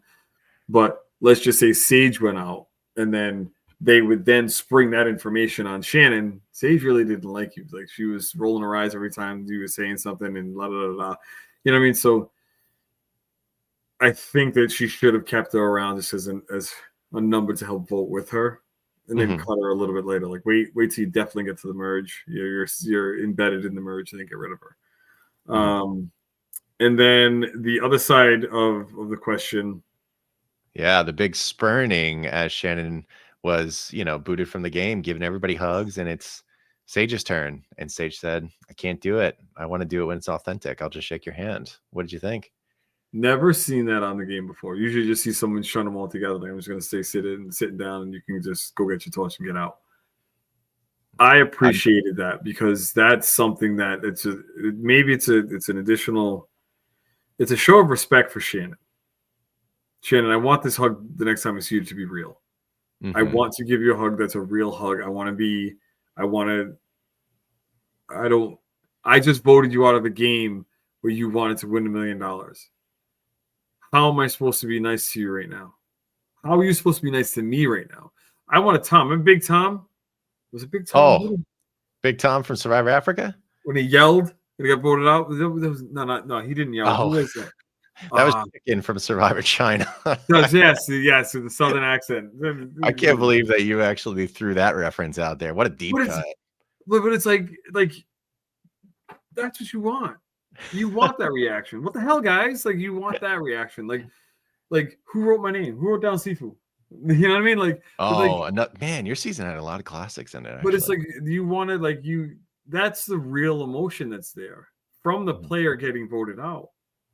Like, I want a real feeling like that. Bruce, listen, bro. I'm gonna shake your hand and I'll give you a hug when it means something. Okay. So that means you want to get to know me outside of the game. Bryson Wen was in Boston at the Greatest Bar. I can say this. They both were there, talking to each other, having a good time. Like, you know what I mean? Like that's what comes of this. I had a hand in voting you out. I want to know that you're going to be my friend after the fact. I want to make sure that you're not going to be salty towards me before the season comes on, and they have that thing. So if they obviously don't get to see each other in. Well, I don't know that because I don't know if they're going to do the merge with merge already included. I have no idea how this is going to go. That's another good thing about me is that I talk to these Survivor players that are playing. Like when 50 goes on, and I know who they all are, but when 50 goes on, I want to reach out to somebody. I don't want to be spoiled. I don't. I call them up. I'm like, yo, what's going on? First off, before you go any further, do not spoil me, please. Not a problem. Yeah, tell me how long you're out there. Yeah. How was your experience? It was great. This and the other. I was talking to Eva. She was in Providence having a great conversation with her. She didn't spoil a damn thing. And she told me she was happy with the tribe that she had. Like, okay, so that, in my mind, I was like, you at least made it to the merge. Oh, good. That's all I wanted to hear. You know what I mean? So, but I think that Sage doing that, kudos to her because it shows who she is. It shows that she is a great person. Sweet and emotionally intelligent. And honestly, I saw someone say, mean Survivor's back. I'm like, this is like the opposite of mean. This is as transparent and respectful as it possibly could be, I think. So I loved seeing this right here. Yeah. Yeah. There's nothing worse than somebody giving you a hug and it's like, it's fake. When you go and you give normal hugs like this, but you get something that gives like a side hug with the head like this. Yeah. Or it's like an ass out hug. You don't. Yes. Like, what are you doing? Yeah. Like I need from here to touch me when you give me a hug. All right. I need pelvic commitment. Ass out is just touching you. Like nobody wants that. Like we know that's not a real hug. That's a disingenuous hug. You get that hug out of here. Take your hug back. You know what? Take back all my hugs. Put that back. I agree. I mean, it was so authentic, and like nobody wants that. Like if you get a fake hug, it's like, all right, well then I know this is probably a fake connection. Yeah. And it looks like for Sage and Shannon, maybe Sage was letting you know, like, I'm interested in a genuine connection. That's why I can't do this right now. Yeah. I completely agree. So I appreciate that you take that perspective, especially someone who's played the game, and you've been there, you've been through blind sides, and Yep. you can understand from kind of both sides of this. And I thought it was really cool, and it was a big moment. People are going to say it's like one of the biggest like insults ever or something, but no, but it was significant, and I'm very happy for that. Yeah, those are the people that in not this is a broad swash, if you will. Those are the people that you can't, I don't know. I kind of want to keep that to myself now because I don't want anybody because I don't want to be an ass. But it's like you can't make everybody happy. You really can't. And and that situation, she's not trying to make anybody happy. She maybe feels the kind of way that she voted you out because now your thing's over. And then how are you feeling? And then Shannon walks down that ramp, goes around the corner. They interview her to leave, and they put her in a holding tent before they take her out, to Ponderosa. And she's at some point in time realizing her dream is coming to an end. Her dream of winning Survivor is coming to an end. Or that's a tough one. That's a real messed up emotion, by the way. Because sure, you're going through all that, and it's like you go through the whole process, medical, background checks, interviews, all of it, shots. Jeez. And then you finally get out there, you're starving to set near the bar. You go through all the feelings, and then it's like you're still in the game. And then you go to Ponderosa, and you're talking to people when you first get voted out, and you go to your room. And you have a razor, and you have shaving cream, and you have soap, and you look over this toilet paper. Oh, I'm not in a game anymore. Once you start going through that, then you just like cry yourself to sleep. You feel free. Man, it sounds like you're getting out of the Matrix at that point. Yeah. Right? Seriously.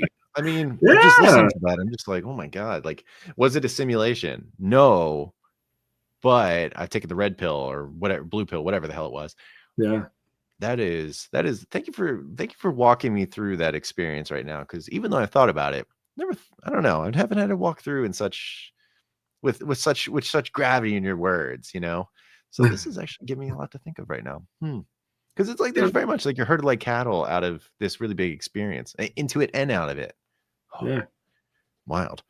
Yeah. Well, it is, and I can go on forever about certain scenarios and the situations, but it's like, people tend to forget that the person on your television show is going back to work. They're going to be a normal person. They're going back to selling insurance and doing real estate. Hello, picking up little projects and stuff like that to buy the time. And I was on your television 2 years ago. Isn't that weird? Yeah. 2 years ago, I was on your television, and it seems like it was forever. Yeah. To someone like myself, that's I'm not to say my castmates aren't, I'm level-headed, but there are some people that are like, Survivor. Like, we're getting away from it now, and we're there still in the docket. If we get a phone call, yes, I'll be there tomorrow. Like, yes, I am. But it's like, well, that's the thing. If you got a call for a returner season, you'd pick up. Oh yeah, yes. And then you go through the process, and then they're doing that for 32 people, let's say, and you go through the process, and you're at the very end, and they're like, "Nah, we're gonna go somewhere else." Yeah, it's real sad to say. I've talked to a couple people that were in the running for 50. Didn't happen, and it's amazing. It's one of those experiences where it's for a lot of castaways who hadn't been through a returner cycle before. It seems like it's one of those reminders that, man, they make you feel like, you get love bombed, essentially, kind of like a partner. And then at the end, they drop you like a Brinks truck on your head. And it's a shame. It's nothing personal. Sometimes it's just not the right chemistry or whatever. Yeah. But how do you not take it personally? It's it's one of those things. Like I love the process. I love my casting director, our manager, if you will. And I would, after because I was supposed to be in season 41, and then I got replaced for that. You didn't know that? I thought you knew that. No, I didn't know that. How do you not know more about me? Bruce, I barely even know your name, Bruce. Come on. No, I'm just kidding. I'm just kidding. I didn't know that. That's awesome. That's good to know. Yeah, so I was casted. I was actually we were supposed to leave. It was the 5 days? 5 days before we were supposed to leave. That's what they called us up and said we're gonna put things on hold because of the pandemic. So, do you know who replaced you? Abraham. Abraham. Yeah. He's off first. He's off first. That's right. And I remind him of that all the time. but it wasn't. It actually, for all intents and purposes, I don't know how things would have panned out. But the way that I look at it is that, or what I was getting at is that I would reach out to my casting person all the time. And I set it up on my phone to just automatically send a message all the time. Oh, okay. And I got a phone call the day that 41 was airing. I remember I was standing in the back parking lot where I was working. I got a phone call. I was talking, and I'm like, "I'm going to be on the show. Don't worry. I'm not worried about it. Like, it's going to be just fine." She was like, "I just want to make sure that you're okay. You know, you're supposed to be on the season." I'm like, "I know." So I remember watching. I'm standing in front of my TV like this. Actually, I was going like this. I was just going back and forth. And then the show comes on, and I'm standing in front of my television. My wife is on the couch right there, so she can still see the TV. And she's like, "Are you okay?" I turn and look at her with like my eye. Like if I would have blinked, tears would have streamed down my eyes. My eyes were so full. And I looked at her like, "I'm going to be on this fucking show one day sooner or later." And I was like, so I said that, and she's like, I know, but just, are you okay? I'm like, no. So I got to watch the season, this, that, and the other, and then I get my phone call to go through the process for 44, and the rest is history.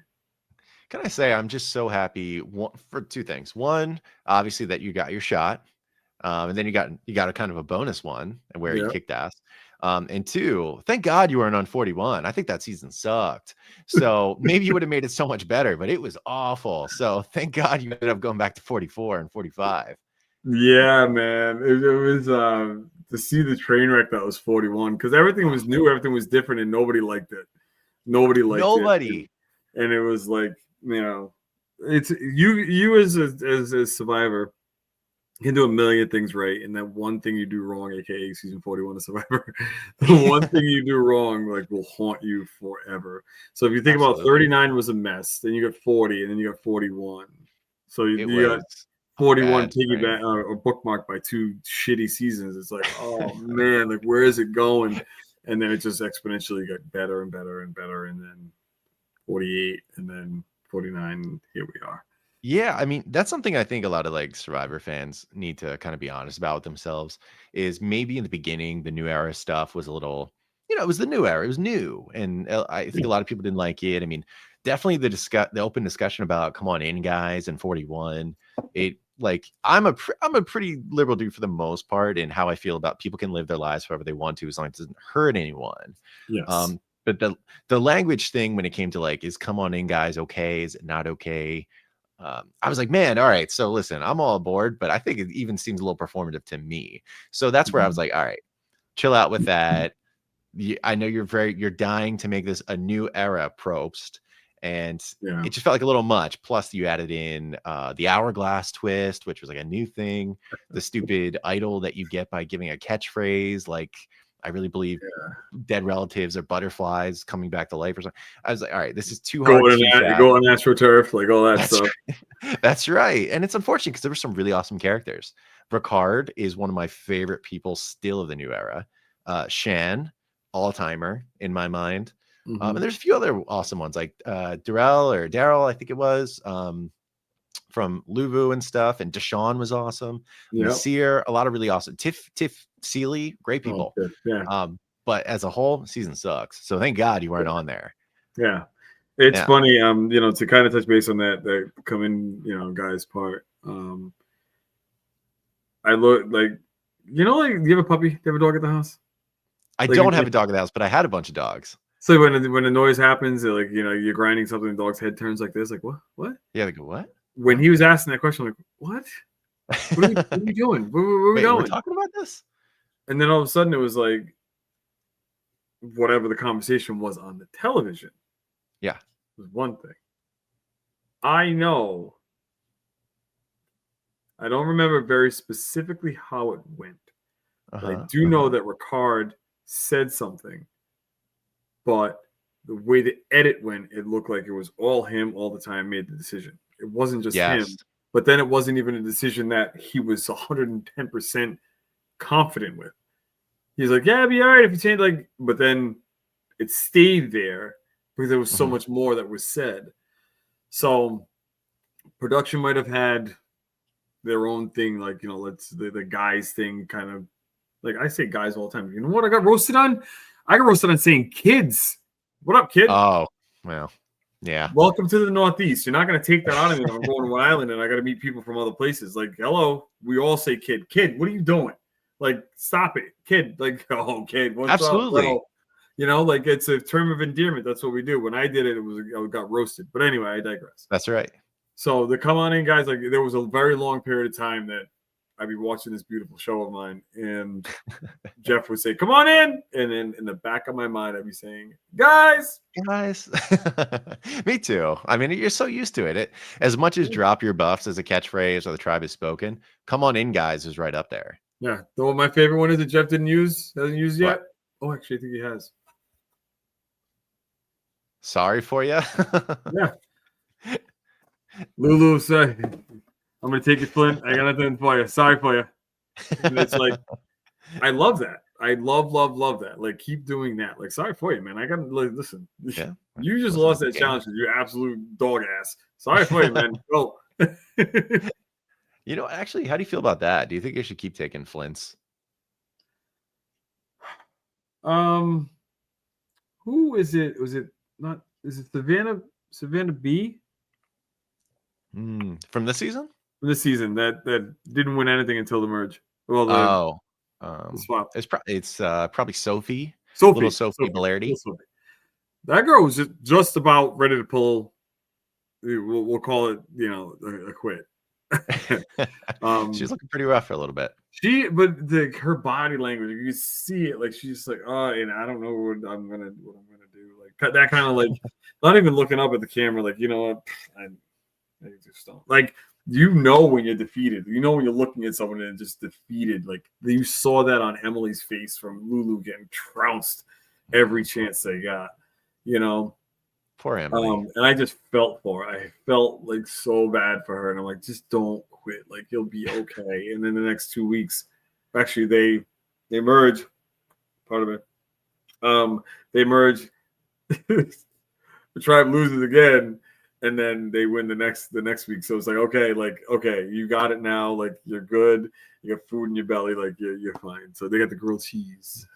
Oh yeah, I mean, honestly, she's raging back now because not only did she get the grilled cheese and that pepped her right up, like you were saying, but also at the same time, she also found the knowledge is power advantage. Yes, and she didn't tell Rizzo or Savannah. What did you think about that? Love it. Why do you love it so much? The secrecy? Because it should be that way. It should be the things. Like, there needs to be the surprises by the players, not by production. Let the players drop stuff on you. Now, if they want to sit there and divulge everything, when I found my hidden immunity item, it was from here to my garbage can, which is about 2 feet away. Jake was a foot away from that. There was no way for me to do one of those curly things with it in my hand and stuff it in my drawers or whatever have you, because he's standing right there. So it became a community idol once I found it. Like, everybody knew about it. And then it got blabbed to everybody else once we got to the new camp. And I was like, whatever. Like, it is what it is. But Play the hand you dealt, right? For her to have that and not say anything, good for you. Australian Survivor, one of the girls had it. And she didn't tell anybody. And it helped her out. And it came, you know, time to use it. Oh, I didn't know she had that. Oh, yeah, she did, mate. Like, it's okay. Like, it's okay to not tell anybody. But again, you're on an island with people that you're entrusting, and you want to have a conversation, and it's burning away at you. Like, you have to tell somebody. Like, somebody's got to know about this. And people that are going to play Survivor, if you have a chance to play this beautiful game, when you go to your confessionals, roll it. Just tell them in the confessional. Pretend you're talking to your parents, mom and dad. I just look what I found. The hidden, the beware advantage or the hidden immunity or any kind of advantage that you get. Just keep it to yourself as much as you possibly can. Just please try. And fun fact, when I got my idol and we had merged, I brought up the rumor that someone has the knowledge is power advantage. Oh, okay. So I don't know who has it. So like I gotta be able to keep. I know that I gotta win and do what I gotta do because someone might come and take it, and it started going crazy. Oh, somebody's got it. That's why Bruce. Like nobody had it. They didn't. There was nothing that didn't come about. But I just like that's a part of the game that I wanted to make sure because I needed to keep some kind of commotion going on so that I knew that I had my idol. Everybody else knew that I had it, but I got to do what I got to do to try and keep it. But then remember when I told Katora and I was like, what do you think about my lying? Whatever. And then I told Jake, I wanted to tell Jake because I wanted to see where Jake's loyalty lied. And it lied with Austin and Drew because he went and told them immediately. Yeah. And when he told him immediately, I was like, yo, like, I said that I had lost, like, Kelly went home with my idol in her pocket. And Katora went and told all the girls when they were on their trip or whatever, when they were going to sanction. So I'm like, where there's men's night, girls' night. Yeah. The girls, so I'm like, yo, like everybody is so willing to flip in regards to the Bela tribe to do what to be on to fight for fifth of the Bela floor. It's just weird. It's weird. That's true. Yeah, they were really going for scraps from Reba, which is kind of wild. I mean, I'm surprised they didn't think that they couldn't get headway a different way. You maybe use your idol to get there. Instead, it sounded like they were just ready to sell you out because you were the consensus name for Reba. Which instead you would think they would weaponize you instead of make you the target. Yeah, that's what I always thought about Kelly too. Is it's weird that she was willing to kind of give up. I'm like, I feel like Bruce is kind of an ideal person to take if supposedly he's this big dangerous threat that people won't vote for. Supposedly, yeah. I don't know. That was always my thought. This I love the Monday morning quarterback type stuff because but it is true to form. It's true to form. Like I said the same exact thing. Like if I'm such a threat, if I'm such a pain, like why not keep me around? Yeah. They call that a shield. That's what Jeremy Collins would say. Yeah, meat shield. Like let me be a meat shield. I have no problem with that. Like I have no problem with that. So because I know you're a Jeremy fan from what I remember. Some of your That's my dude right there. That's my dude right there. Yep. He's amazing. He's a guy who's coming under fire recently. Because he said Parvati's AU versus the world game. Maybe it's not quite as on par with someone who won 26 days or 39 days, and internet's not a big fan. Well, you know what? I talked to Jeremy about that, and I was like, "Yo, you got a little bit of heat about that," and he's like, "Listen, he took more. I don't want to speak for him, but from my feeling in regards to it is that." Something about that, two heterosexual men talking about blah, blah, blah. Who the fuck? Sorry. It's all right. Say whatever you want. I swear a ton. I already swore. Who cares about that? Like, who gives a damn? Like, nobody cares if you said it earlier, not hurting anybody or taking away from someone. Who cares what you identify as? I don't care. I would rather have her come back and say, yo, like, I don't care what Jeremy thinks because I won, blah, blah, blah. No, you got to throw in the heterosexual male part of it. And then, he had his opinion. His opinion is that, and granted, it's her opinion as well, but his opinion is it's 16 days. Was it as rough? The first 10 days of Survivor is pretty tough. But it was against the world very Australia versus the world. Our U.S. team, the three that we had out there, they are very high in the Mount Rushmore of Survivor. They are. Absolutely. Like Tony won twice. Serena won. She's America's darling. Like, but it's like you look at that and you're like, okay, that's fine, but it's not. With what he said, I agree with what Jeremy said. Like, I do agree. Like, it's not. it's a different win of Survivor. It truly is. Yeah. And It's like a mini game of sorts. That's right. Say whatever you want. It's like doing a Vanquish game of Survivor. I think so too. And I have to say, I've never talked to Jeremy before, but I made a video actually saying, like, more or less I kind of agree with Jeremy, because it's just a different game. Like, I don't know exactly, like, days don't matter exactly, but at some point they do. Yeah. And 16's probably in the mini game territory. And funny enough, I know Jeremy saw that video, and I'm glad he knows that there's probably somewhere in between where people happen to agree, because I get where he's going with it. And as far as, like you said, with the heterosexual comment that kind of Parv had mentioned, I mean, I kind of wrote it off to some degree, because myself, I'm like, it's also kind of part of like Parvati's brand now at this point. Because like when she, kind of came out as being part of the community, like LGBTQ, I think that's also like a lot of people who are in the community also look up to her a lot. And, privilege is a big aspect of that. I mean, same thing with race and socioeconomic and stuff. So I agree with you there. I think in many different ways, it behooves her to make a comment kind of like that. She probably didn't have to, but it puts Jeremy in a weird spot. That's right. So it's like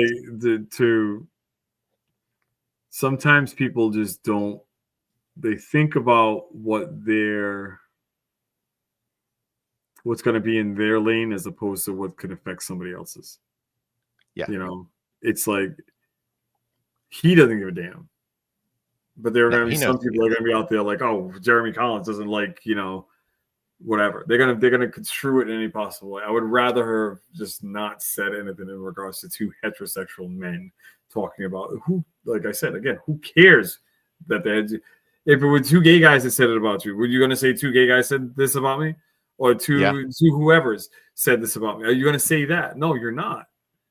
You're just gonna, it's gonna like being heterosexual is a bad thing. Like having a comment on something is a bad thing. Is because it's criticizing what someone did. And he was criticizing game. It's criticizing a game. He's criticizing purely game. Yeah, not the person. He said the game. Did this hold the same weight? No, she was played a different game. In his mind, that's what he thought. In my mind, I tend to agree with him. It's a different game. 16 days is far different from, the 26. Well, absolutely. I would love to play a 39. Bring back 39 and have Bruce out there. You know what? Have me by myself. I'll put myself on. But it's like I would love to be at that. I talked to Aaron Meredith, who was on season 39. I talked to him all the time, and we go through comparisons. What's that? I said unlikely connection. I didn't know you knew Aaron. I don't know much about Aaron, though, to be fair. Well, he lives in Rhode Island, so he's him, Jamal Shipman, like we live within like a 3-mile thing of each other. I love Jamal. Yeah. Anyway, go ahead. Sorry, Bruce. Go ahead. But we talk about the differences. There was more downtime in 39 than there is in 26. 26 is every day but one. Every day but one. 39 challenge, day off, challenge, day off, challenge, day off, maybe day off. It's like there's a difference that's there. We don't eat anything. Like you asked a question earlier about taking the Flint. Stop taking the Flint. Stop it. Like it's just for someone to go 10 days without eating anything but coconuts, like you are wreaking havoc on their body. Yeah. Havoc. It's torture. It is. It truly is. Like you sign up for it. Like it is what it is. It's not as bad as Naked and Afraid, but you sign up for it. And with you signing up for it, it's like, okay, like no, it's going to be this bad. And you see it on TV, but this bad. Like I lost 19 pounds. I ate a couple times and whatever. I still lost 19 pounds. 19 pounds in how many days? 19 pounds, 19 days. Was it for 19 days? Oh, really? About a pound a day sounds about right. Yeah. So that's insane. That's intense. Nobody should do that. Chaos Cass from Kagigan. There was a tweet where she had mentioned basically that. She's like, listen, she's like, I played Survivor. I would never wish it on my worst enemy because it's essentially torture. It's pretty damn close. Yeah. And she said that even, Spencer actually, infamously one of her opponents said the same thing. It's like, you could just look at my beginning and end, and obviously there was 39 versus 26, but same thing, just, prorate it. Yeah. And it's intense. And coincidentally, actually, Cass is someone who was actually kind of a defender of Jeremy on Twitter too, about this statement, which I thought was fun.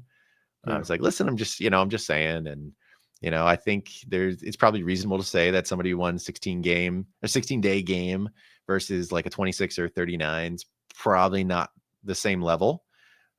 Also, I guess that she pointed out that maybe Parvati had mentioned before, like the new era is not the same as 39 days. I haven't been able to find that comment, so I don't know if that's true. But Cass is, she likes to stir it up. She's Cass. Yeah. So maybe she's right. Cass. That's what happens, And it's going to be one of those things like, oh, you played a million years ago. What do you know? Like, come on. If Richard Hatch showed up, who I might add lives in Rhode Island as well. Yeah, he does. Oh, look at me name dropping. Oh, Kane. Really? Look at you. Really? Remember when they said that? They were talking shit about me saying Kane? Kane wasn't the only person that I mentioned. They just happened to grab Kane.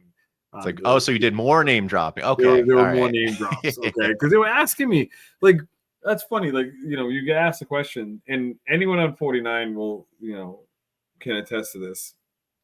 Or any season. You're asked questions, and usually what's being shown is what's, after a question is asked, but then answered by you, but so much more, because everybody's a storyteller, and they can't clip the whole entire thing that you say. So they're going to take pieces of it. So that's what they did. They took pieces of it because they asked me, they're like, so who do you still keep in touch with from season 44? I rattled off everybody. Because I was, again, like, I didn't piss anybody off. So everybody was willing to talk to me. So I rattled off everybody's name, but they just threw out there. Kane. Yeah. Saskatchewan. Blah, blah, blah. Like, oh my God. Like, I just love the Kane one because they clearly left in and this is no offense to Kane. Kane seems like a cool guy. He is. He's awesome dude. They left in the guy who seemed like he had the least personality of everyone on 44 based on the edit. But he is. Based on the edit. Like, now, mind you, have I ever met him face to face? I never met him face to face. Like, when they had the finale, he was the only cast member that was not there. Oh, wait, at the Bryson Wen thing? Bryson Wen thing, yeah. Oh. So, wait, was Kane there? I got to tell you, I think he was. Kane was there. I'm sorry.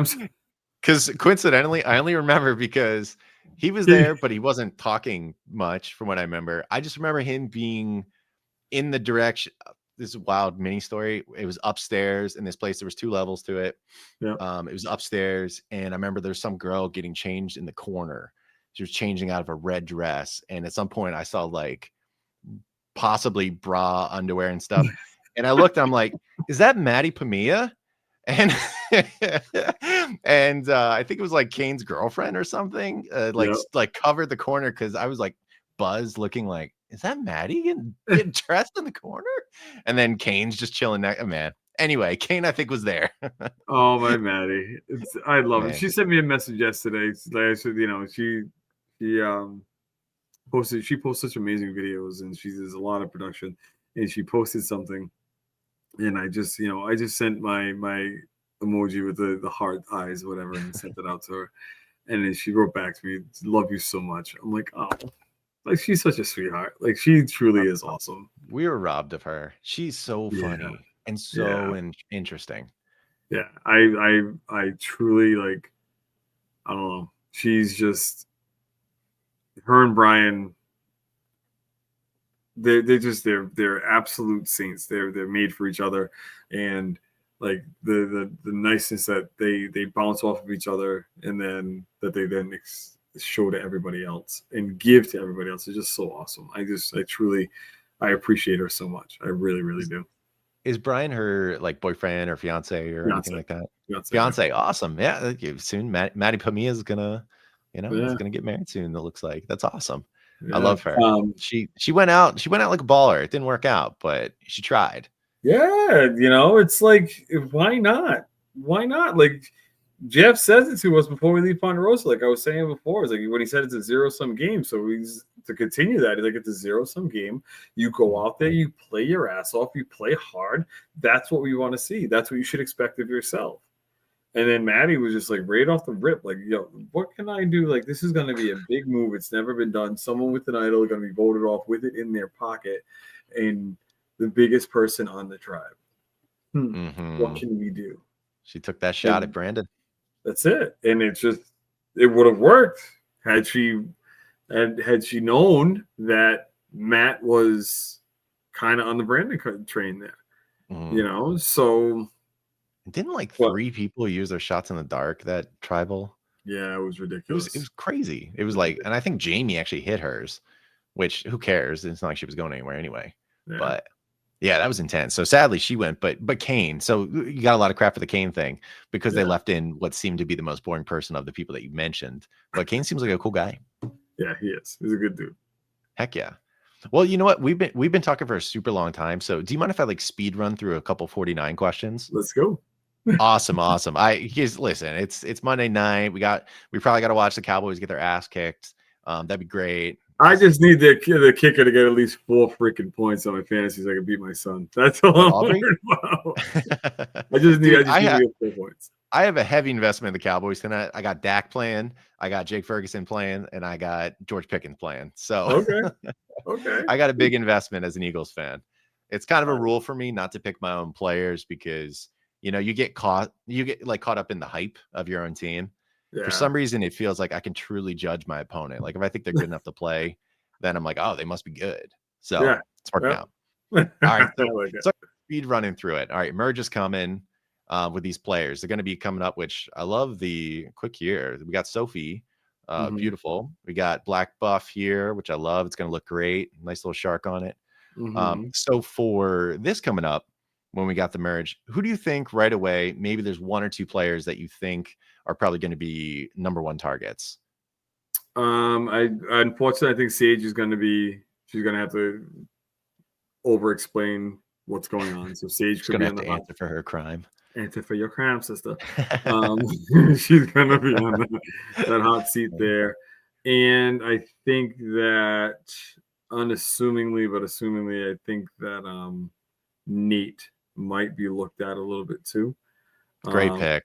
And it's unfortunate, but because I know in my heart of hearts, I know that he helped his tribe get to where they are. And it's now thanks, but here's your gold watch. It's kind of inspire you. So I have a very similar feeling about Nate in particular. With the Uli tribe, the classic Uli, even though we see, I think as a viewer, like Savannah seems to be somebody who's going to do pretty well. And she has been up to this point. And even though she looks like maybe she was in control of everything, I have to imagine I think the players probably see Nate as the guy. And that's the guy that people who's like, he's riding on the white horse and people want to take a shot at, inevitably probably going first. And I just can't shake that feeling. So I have to agree with you. I really think Nate's probably in the danger zone. Yeah. It's, Gabler lucked out. Well, I'm sorry. Let me back that up. Yeah. Gabler took full advantage of these opportunities that he had. And however he, kind of was able to weave his way in with being an older player. Older players, Joe, 48. Joe Hunter. He got the super dad at it. I don't mean like acting like a super dad, just he is a super dad at it. Yeah. In the way that he worked with Eva. So that cemented him and kept him kind of out of the fray of people, if you will. Plus I know from people that I spoke to and kind of a little bit of the edit that we saw, he was straight laced, like, yo, you don't like it, tough shit. Like, this is the way that it is. Like, I'm not going to cowtail, which when you're older, you don't cowtail to anybody. You play the game. Yeah, you play the game, but it's like you play the game only so much, and you kind of, you got to let people know, like, stop. Like, I'm not going to play that. I'm not going to do that. Here's what we're going to do. Yeah. Type stuff, So, but yeah, I think. You think Nate's going to get a little bit different of a reception come merge time? Yeah, he's got to catch shrapnel somehow, some way. I think so too. Yeah, I think big time. Awesome. Rizgod, how you feeling about Rizgod at this point? Seems like a guy's gotten a pretty big edit. Oh yeah, Rizzo, RIZOGOD. Nope. We've already not into it. Shameless plug. I do this Survivor Now podcast. He watches that as well. He watches others also. Yours, I believe, as well. And No. listen, we as Survivor players, we latch ourselves onto all the information we possibly can. All of it. Before we play and after we play. Before we play, because we want to know what you say about other people and about the game and stuff like that. After we play, we want to know what you say about us. Ooh. What you say about me? Guess who I don't listen to anymore? Well, probably our hap. It's funny. I don't. It's funny. I don't Rob. either, honestly. I just listen to Talking with T-Bird. Yeah, I just love Rob. He's a great dude. He's always been very hospitable to me, and Oh yeah, he's great. He's the king. But there are so many like things in Jessica and what's his name? Oh, David. I don't listen to him anymore. That's fair. It's one of those things. Don't tell a welder how to weld. Okay. Mm-hmm. Don't tell a school bus driver how to drive a bus. All right. Yeah. Don't tell me how I played Survivor and what I did wrong, because I'm not following the rules that you have there. Because it's not so much that I'm not following the rules, that other people dictate your rules for you. Mm-hmm. If you don't know about it, you can't fix it. But if you know about it, you try to fix it. So enough. Yeah. Like that's tough because don't they do the segment? It's like how blank lost. Why blank lost. That's it. Yeah. And I would religiously listen to them, and I'm just like thinking, and without knowing the inner workings of the game, and all of a sudden you get the inner workings of the game, and you're going off. I understand going off a television show, but there are some things that's like no, you piss on your shoe. Like you have no idea what you're talking about. That's awesome. but heck yeah. All right, so. Well, that's good insight. I appreciate that. So, okay. So Rizgod or Rizzo. Oh, yeah, right. Back to Rizzo. You're saying. I can't call him Rizgod. I will not call him Rizgod. He's not done anything. Listen, we all know that he's on 50. We all know that. We sure do. The fact of the matter is that he's a good narrator. Mm-hmm. The storyteller. Fine. I got you. And does he win? I don't know who wins this season. If he wins and he makes it, then whatever. All right, I will say, Rizzo, good job. You've made your way there. And I will not call you Rizgod, because just like first person voted out of 48, Jelinski. 46. Is it 46? See, that's something like Jelinski is the monster. Is the monster. What? Bro. Rizgod. Right, like with him saying he's Rizgod, like God of what? Like God of personality? Yes, I understand. I appreciate you. Thank you very much. But I was fooling around saying that I was a celebrity going back on there. I got the Great Beach and this, that, and the other. They're just being funny about it. Got torn to shit. It's like you now are you're giving yourself the nickname. Like nobody else can give you that nickname. Like you get the nickname. Like I'll get Bruce angry ass man, like whatever, I'll take that. Like thank you, but why you can't call yourself in, and he forced it. And the thing is, I saw him in Boston, and he's like, "Yo, you're starting to like me yet? Like I've always liked you, you just don't like the name. I've always liked him. I love that. Like a couple of friends of mine that are just like him, and there are certain times that I can just look at him and say, yeah, I've had enough of you, and I walk away. You know what I'm saying? I've had enough of your active shtick. Okay. Yeah. Like I've had enough. It's time to go. I don't want to talk to Rizgod. I want to talk to Rizzo. I want to talk to Rizzo. I don't know who Rizgod is right now. Yeah. All right. You say it, but I don't know who that is. Can you make lightning come out of your fingertips? Like, can you control the weather? Like, then I'm gonna start calling you Rizgod. But until that point in time, Rizzo, you're good. You're good to me. You're good to me because I will be able to have good conversations with you when the time comes. If I do. If I don't, I don't. It is what it is. But I cannot. I cannot, with good conscience, call you Rizgod. Sorry. He's got a quirky charm to him, which I appreciate. Yes. Coming up with the nickname is part of that charm. I mean, it seems delusional because he hasn't done anything yet, but I appreciate the maybe misguided youth right now. Good, you know what I mean? TV. He's fearless right now. I like good for TV, but me personally, I can't call you Rizgod. Sorry. Oh yeah, and you know what? I can't imagine he's going to win the game. I don't think so. If anyone from 50 is going to win the game that's in 49, it's Savannah. I think pretty clearly. But I have a feeling like Jeff really pushed for Rizzo to get on 50 because he probably sees like some bit of like Jeff probably is like, yeah, Rizzo, kind of like a young, goofy guy, kind of like what we're looking for, like what's within me. His presence will be important out there. And I think that is Rizzo, and that's why that's the case. I don't think it's going to be a game thing. Maybe he'll get an idol play that's going to be important or legendary or whatever. But that's how I see it framed, more or less kind of how you're talking about it. Yeah. Yeah. I wanna see him do, like, if he doesn't get 2 individual immunity idols, like, do I now say I'm now the Bruce God? Because I have 2 and you don't have any? Like, what's the deal? Like, what is that? Where's the line of God cut off? Right. It's like back to the 16-day AU versus the world discussion again. Yeah, like when does it happen? Like, he's a Riz God. Then what am I?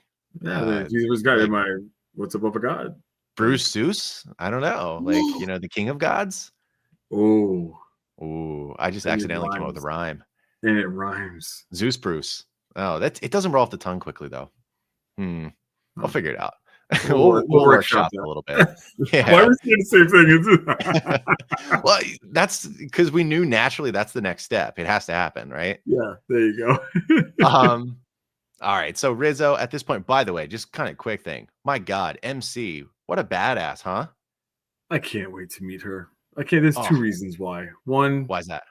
One, because she has this level of confidence that I absolutely love. I really do love that, and it's amazing. And 2, she's jacked. And anyone that's out there that says, "Oh, a woman that has muscles look manly," and blah blah blah. Well, you know what? Shut up. Shut up. Go do a push-up of 7 and just shut the hell up. Like, I don't know what to tell you. When I see that she's a sculpture, and it's a beautiful thing for young women to look at, white, black, or indifferent. Just take a look and see that being physically fit is a good thing. Women, we all know this. I'm not speaking out of pocket. Women inherently, they don't have the muscular paralysis that men have. No. And not to say that she has a muscular paralysis of men, she has the muscular paralysis of a woman. And it's a beautiful thing. She's still feminine. And however she identifies and all that other stuff, that's on her. The way that I see it is this way. You can't take away the way that I see it. So if you want to come at me, bounce, because I don't really give a shit to think. But the fact is that she brought it up, and they showed pictures of her, like, from years prior. Like, what is wrong with that? There's nothing wrong with that. Like, no, you should be rewarding this woman for the way that she looks right now, because there are people that, oh my God, like, listen, I'm 49 years old. I'm 49 years old. There were girls that had a little bit of muscle tone when I was in school, and now they don't, or they didn't when they got to her age. This woman she's a natural athlete, and she's a beast, and she's tall, and but she's also, look at her. Like, she's a tank. She's brilliant. Like, there's nothing that I can say wrong in regards to this woman. Okay, aside from the fact that if you look around the edges of her hair, that's all from sand. That's like, shame on your castmates. Whenever I would sit there and look at my castmates, I'd be like, "Yo, you got a whole shit ton of like sand on your face. Do I have anything?" No, Bruce. Yeah, I'm like, cool, because I really did a lot of work to make sure I didn't have sand all over the place. But it's like you. She put out a tweet about that. She's like, "Yo, why did my castmates tell me that my hair was looking pretty messed up?" Did she? It's like they did me dirty.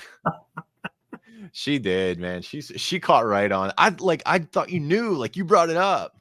Yeah, and I was like, oh, he clearly saw what she was talking about. I swear on everything I hold dear to me. I never knew that she put that in. I'm not a big like if it comes across my feed or whatever for like IG, and then like if I see stuff on Snapchat, because I just flip through. I'm not Twitter.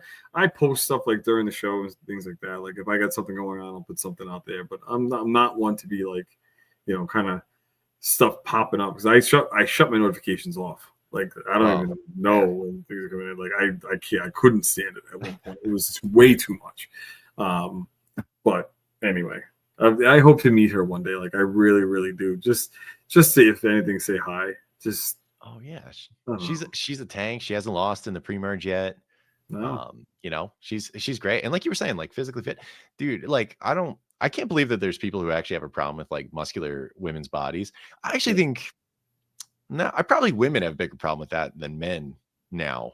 Because like I'm a wrestling fan and there's so many like women in there that are beautiful while at the same time having all kinds of muscle. And I feel like Mm, we're kind of like past that for the most part. But MC is a great example of how you can do it all. yeah, And I agree. man, what is there a better piece of advertisement that you could possibly have as a personal trainer than this appearance on Survivor? She's Right? kicking everyone's ass. Yeah. And she could even tell him, like, to be honest, I put on about 10 pounds before I went out there because that's what everybody does. You put on some weight before you go out there. You eat as much as humanly possible, all the good stuff. More like she was like eating like salmon and brown rice and avocados and all that good stuff to kind of gain that weight and hold on to it. Mhm. And she looked phenomenal when she went out there, and she looks phenomenal now. So however deep she makes it in this game, it just the muscle is just going to shred even more. And it's It's a man, work of art. when I say it, it is a sexy thing. It is. Yeah. That's not to be in a sexual way. It's just it is. It's something that some people are comfortable with. Some people are not comfortable with a two-piece bikini. Some people are comfortable with one piece. Some people are comfortable with a guy in a pair of long surfer shorts and not comfortable with a guy in a Speedo. Yeah. But somebody's comfortable with something somewhere. So pick your lane. There's a lot of confidence. Yeah, it's a lot of A lot of confidence. confidence there. Man, Yep. she's a badass. And I'm glad you're on that train right now. Yes, sir. So I guess the last like couple questions is I said that it seems like at this point, I think I kind of know where maybe my winner pick is. So I'm kind of curious from this point moving forward, if you had to project who you think possibly would win the game, who do you think is best situated for that, as far as you're aware? Every week it changes. Excuse me. Every week it changes because I've been watching this show long enough. I've been burned so many times and saying, "Yeah, I think this was a winner pick." Me too. It's. I try to stay as objective as humanly possible. I'm a fan of everyone that's on the show, until they do something to piss me off. And even then, like when I say piss me off, it's not the character on the television, unless they do something that they show was on TV that just pisses me off. But Mhm. it's hard for me to look at one person and say I think that that person is going to win. Even when I do my draft and blah, blah, blah, like I'll pick someone like I picked Shannon. It's Shannon. What's his name? We got bit by the snake. Oh, Jake. Jake and Christina. Oh, okay. So I'm like, do I think any of them are going to win? No, Probably not. but I'm already down too. But I also Yeah. thought, like, I just want the person who's going to give me the most amount of points. Someone that looks like a good narrator, that they're going to sit there and they're just going to talk and, be on, give me the points in this end. Like, that's what I'm strategically looking at it that way. I don't necessarily think they're going to win the game, because I have a hard time with that. So my Fair. long, convoluted answer is I don't know. You don't know? Okay. Who do you think? Okay, so then let's reframe. So going into the merge, who do you think, if there's one or two people in the best position? Okay. That's a better question for me to be able to answer. Yeah, like going into it, who do you feel is like has the most moves to make and a greater percentage chance of success? Savannah, definitely have her up there pretty high. And I have Steven too. He's a good one. He's very unassuming. Very, again, they're not casting dummies, so very smart.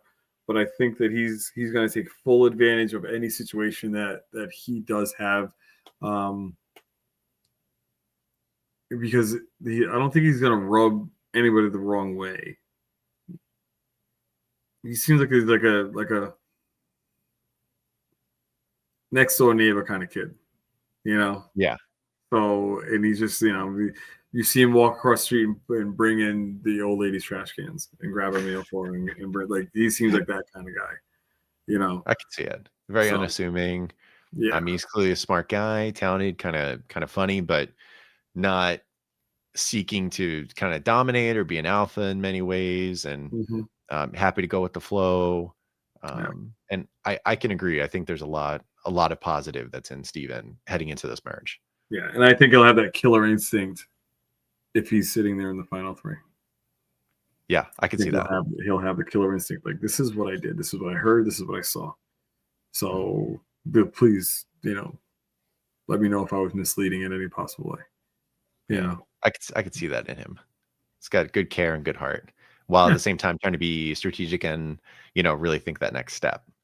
Exactly. I don't know how aggressive he is, but we'll see. He hasn't had the opportunity to for the most part. I mean, but I think that one. I think him not being aggressive is going to help him. Mm-hmm. Him not being aggressive is going to help him, because with his hearing thing going on, I think that kind of his pushing, like leaning back and that kind of staying away because he's thinking that people are seeing them and want to ask him questions about it or wonder what's wrong with him. So that's going through his mind a little bit. And with having a life of that, you have to be forward at points in time. You have to be like, yo, hey, that's not what's going on. Or this is not a hindrance to what it is that I have to do. So he has to let people know if someone is questioning what he can and cannot do because of his hearing. So that's what I'm getting at, is that he will have the ability to clap back at someone if they happen to say something that's not to his character. I like that. I look forward to seeing that come play out. Yeah. I hope so, because I like Steven. I think I said in preseason, I'm like, well, I thought he'd be on the Disaster Tribe. Yellow usually doesn't do all that well. Wrong. Hina was great. Yeah, they're doing well. I said, okay, well, if they don't do well, I have a feeling Steven's probably going to be a nice, smart guy. And usually Disaster Tribes don't really reward you for being competent. Nope. So I thought he would go, but he didn't really have to lose all that much. So, So I guess we'll see how it plays out in the merge when he gets a little more in the danger zone. And I just want to wrap up with the last thing, just touch on season 50 real quick. Because obviously you've been around Dee and Emily, you got to play with them. What a fun time. And they're going to be people that are going to be on season 50. And I kind of wanted your perspective. I have some graphics here of what their tribes look like in case you can't recall offhand. So you can eyeball it a little bit. And I want to hear your perspective very quickly on who you think you could see them bonding with kind of right away, or at least trying to make a relationship with, and who you think would probably be difficult for them to work with. And I just love the two of them just for the simple fact that I got bookmarked with shit talking. Emily caught me at the beginning, and then Dee caught me at the end. So it's That's fair, man. She really made sure that your experience in the beginning coming back wasn't quite as good as maybe you were hoping it would be. She got you right away. Yeah. I was like, oh, okay. And fans got to learn right away too. Are like, all right, who's this lady? Yeah. So, and you know how it is. With the winner, Dee did come for it a little bit, but the winner, everything always looks better when you're the winner in the edit. Yeah. All right. So you know what? Let's kick off with, let's just say it's Dee's try. Yeah, we'll start off with Dee. What you think here, as far as someone that one or two people maybe ideally you think she'll probably be drawn to work with, and one who will probably be difficult to work with? She probably would be drawn to Jonathan. You think so? Yeah, because she's she's very strong. A lot of running. She just ran the New York Marathon. Yes. And Jonathan's all about he's just a physical being in presence. Fun fact, he and I were in the same casting class for season 41 out in LA, and I remember seeing him I need to be with this dude. I remember I said it in my one of my interviews that I had, the big dude with the dreadlocked hair or whatever. That's my meat shield. Yeah. Shout out to Jeremy. But yeah, I think that she would gravitate towards Jonathan. I think that, Chrissy's awesome. Love Chrissy. Maybe she and Coach would probably have a little bit of a little rough time. Maybe if Coach lays it on thick with his philosophical conversations with her, she might give a little pushback on that. But you think she's not going to like being told that he's an actual dragon slayer? Yeah, hopefully he left that back 10 years ago. and I've never met Coach. I'd like to meet him, just at least to hear him speak, person, face to face. But I think that those two would be the get along with and have a little bit of tension with. I think that makes a lot of sense. Myself, when I looked at it initially, and I have to pull it back up just so I could see, I assumed Coach would be the conflict one, truthfully. I just couldn't see that working. Although I think Coach would have conflict with nearly everybody that you would bring back at this point, unless they played together in a season prior, and none of these people have with Coach. So I think he's a little in the hole. Although I think Charlie and Coach probably know each other because Coach is really close with Ben from Survivor 46, and Ben's close to Charlie. So probably Charlie's close to Coach at this point. I could imagine. Who knows? That's the thrill of returner seasons. Now we get to see all these out of game things come into play. But everybody loves Mike White. They want to be on White Lotus. Oh, everybody wants to kiss that ass. Oh my God. Why not? Right. Because you have people that, yeah, absolutely. Why not get to be on an HBO show that everyone loves, I guess. That show is so much fun. It's weird and fun at the same time. And I always sit there and think like, okay, can my mind go to where these guys are, the directors are taking it, the writers are taking it? I'm like, I can see myself doing that. Like just having that kind of out of the box thinking. Oh yeah. I mean, you did Survivor the whole time and you've been part of a production, not the same thing, but if you can endure that kind of thing, this is a whole different deal. But maybe you can channel some of that mental toughness and energy and in a kind of a different way of trying to, put yourself in the shoes of another character and start like isolate Bruce and instead say I'm whoever this is. I would love that. White Lotus. It would be so much fun. Be fun to give it a try. You're an entertaining guy. Well, thank you. Of course. All right. So the last one here, just so that I could try to wrap up our fun conversation here, because I could talk forever, honestly, but it's not fair. It's not fair to your legs. They're probably cramping up at this point.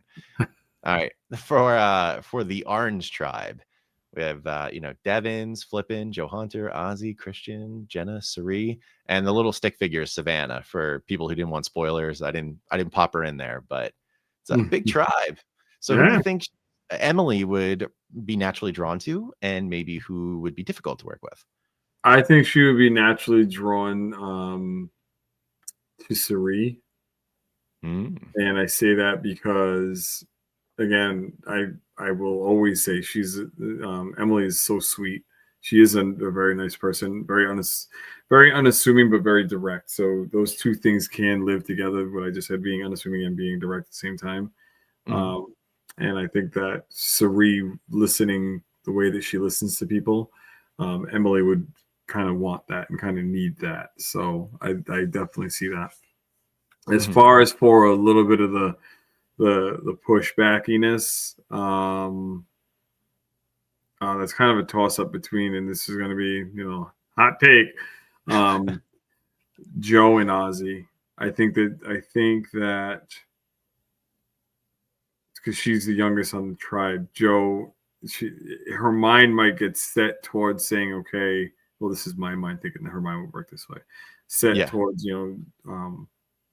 he was with Eva playing the game, and he might be a little bit standoffish to Emily because he doesn't want it to be like that. He only gravitates towards people that could be his daughter.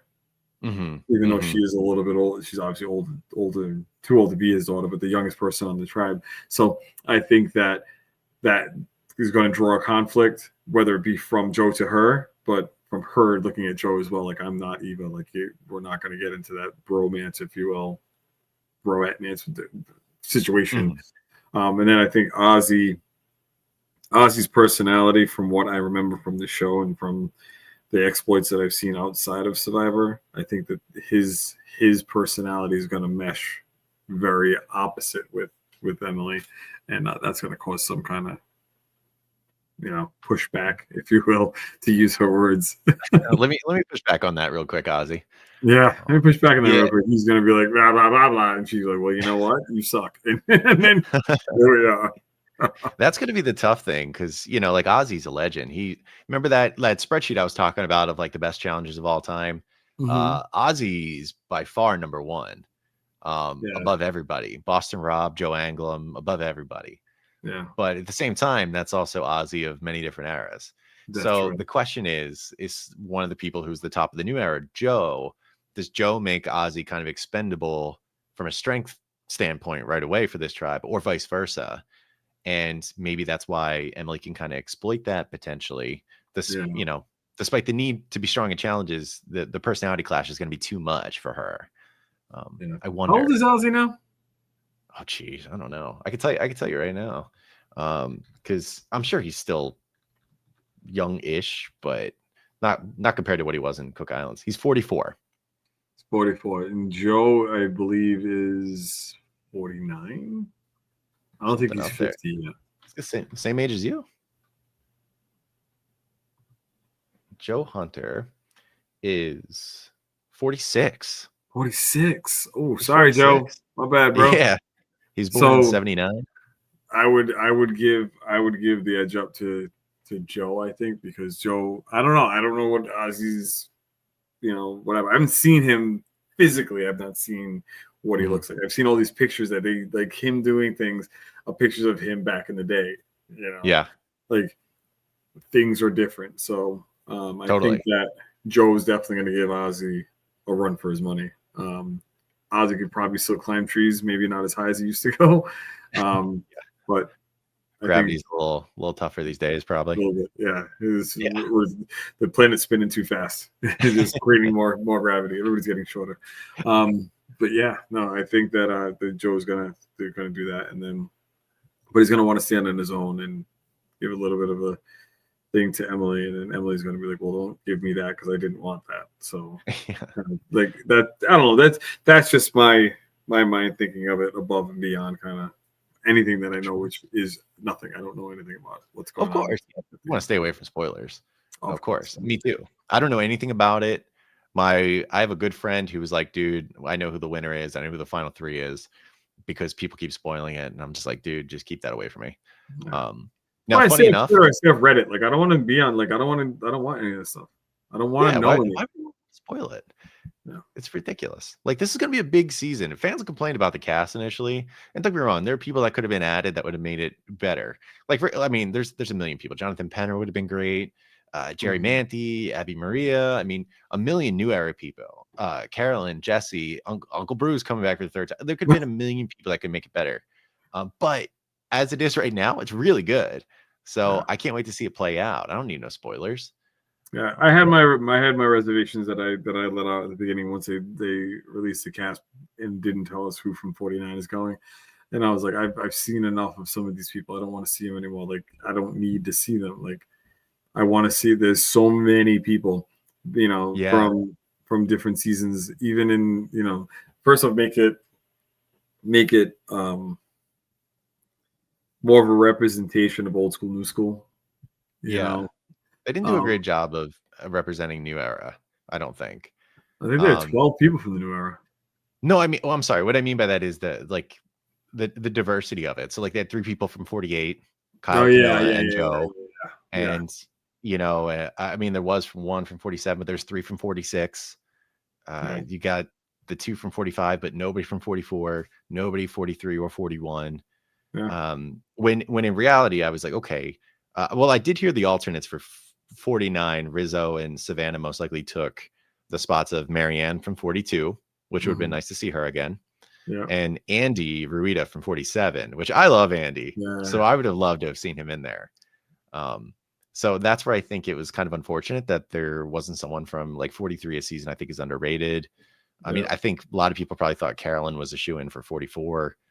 But there could be external stuff where like she did other shows, so maybe Probst didn't like it or something. I don't know. He had said he came out and said he didn't care that people do it. He's like he likes the idea that people are doing that, so it gets more exposure for Survivor. Like this is where they started. They started on Survivor. Now they made it to the challenge, and they're going to this and they're going to that. So, It's one of those things where that's what he says, but I just don't know if it's true. I don't know if there's any back alley dealings, but officially, yes, he has no problem with it. I just thought it was a little quirky that and Carolyn doing the traders, and Jesse being a part of like Beast Games or something, maybe kept them out. But in the same token, Dee did the challenge and she's back. So it's not foolproof. Don't know.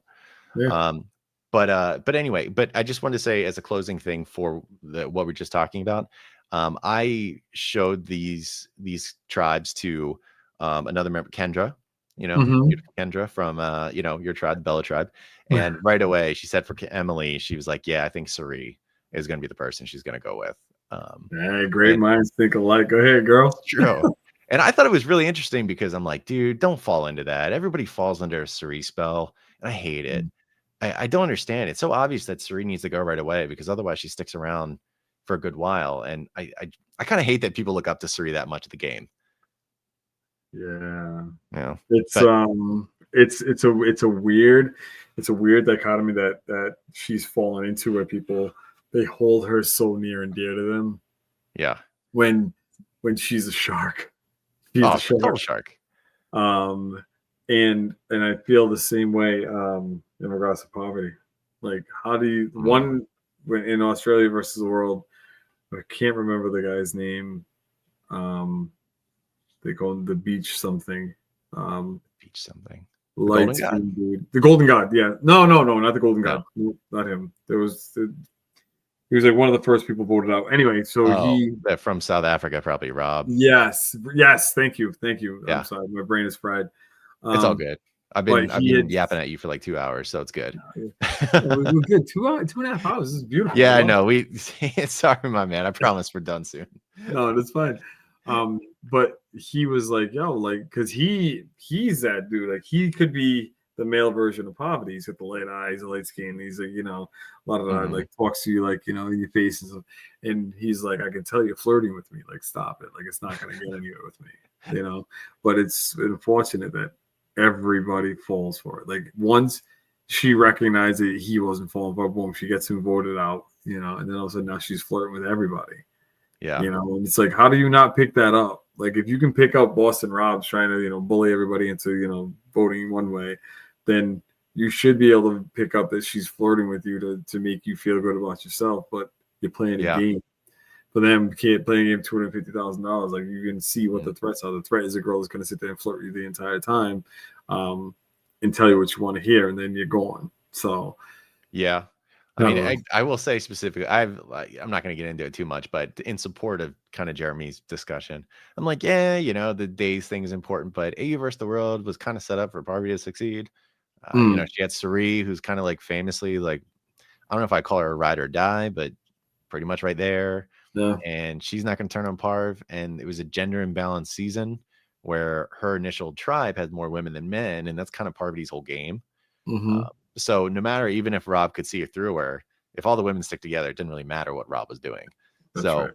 That was it. Parv had a good jump off, but you're right. Same deal.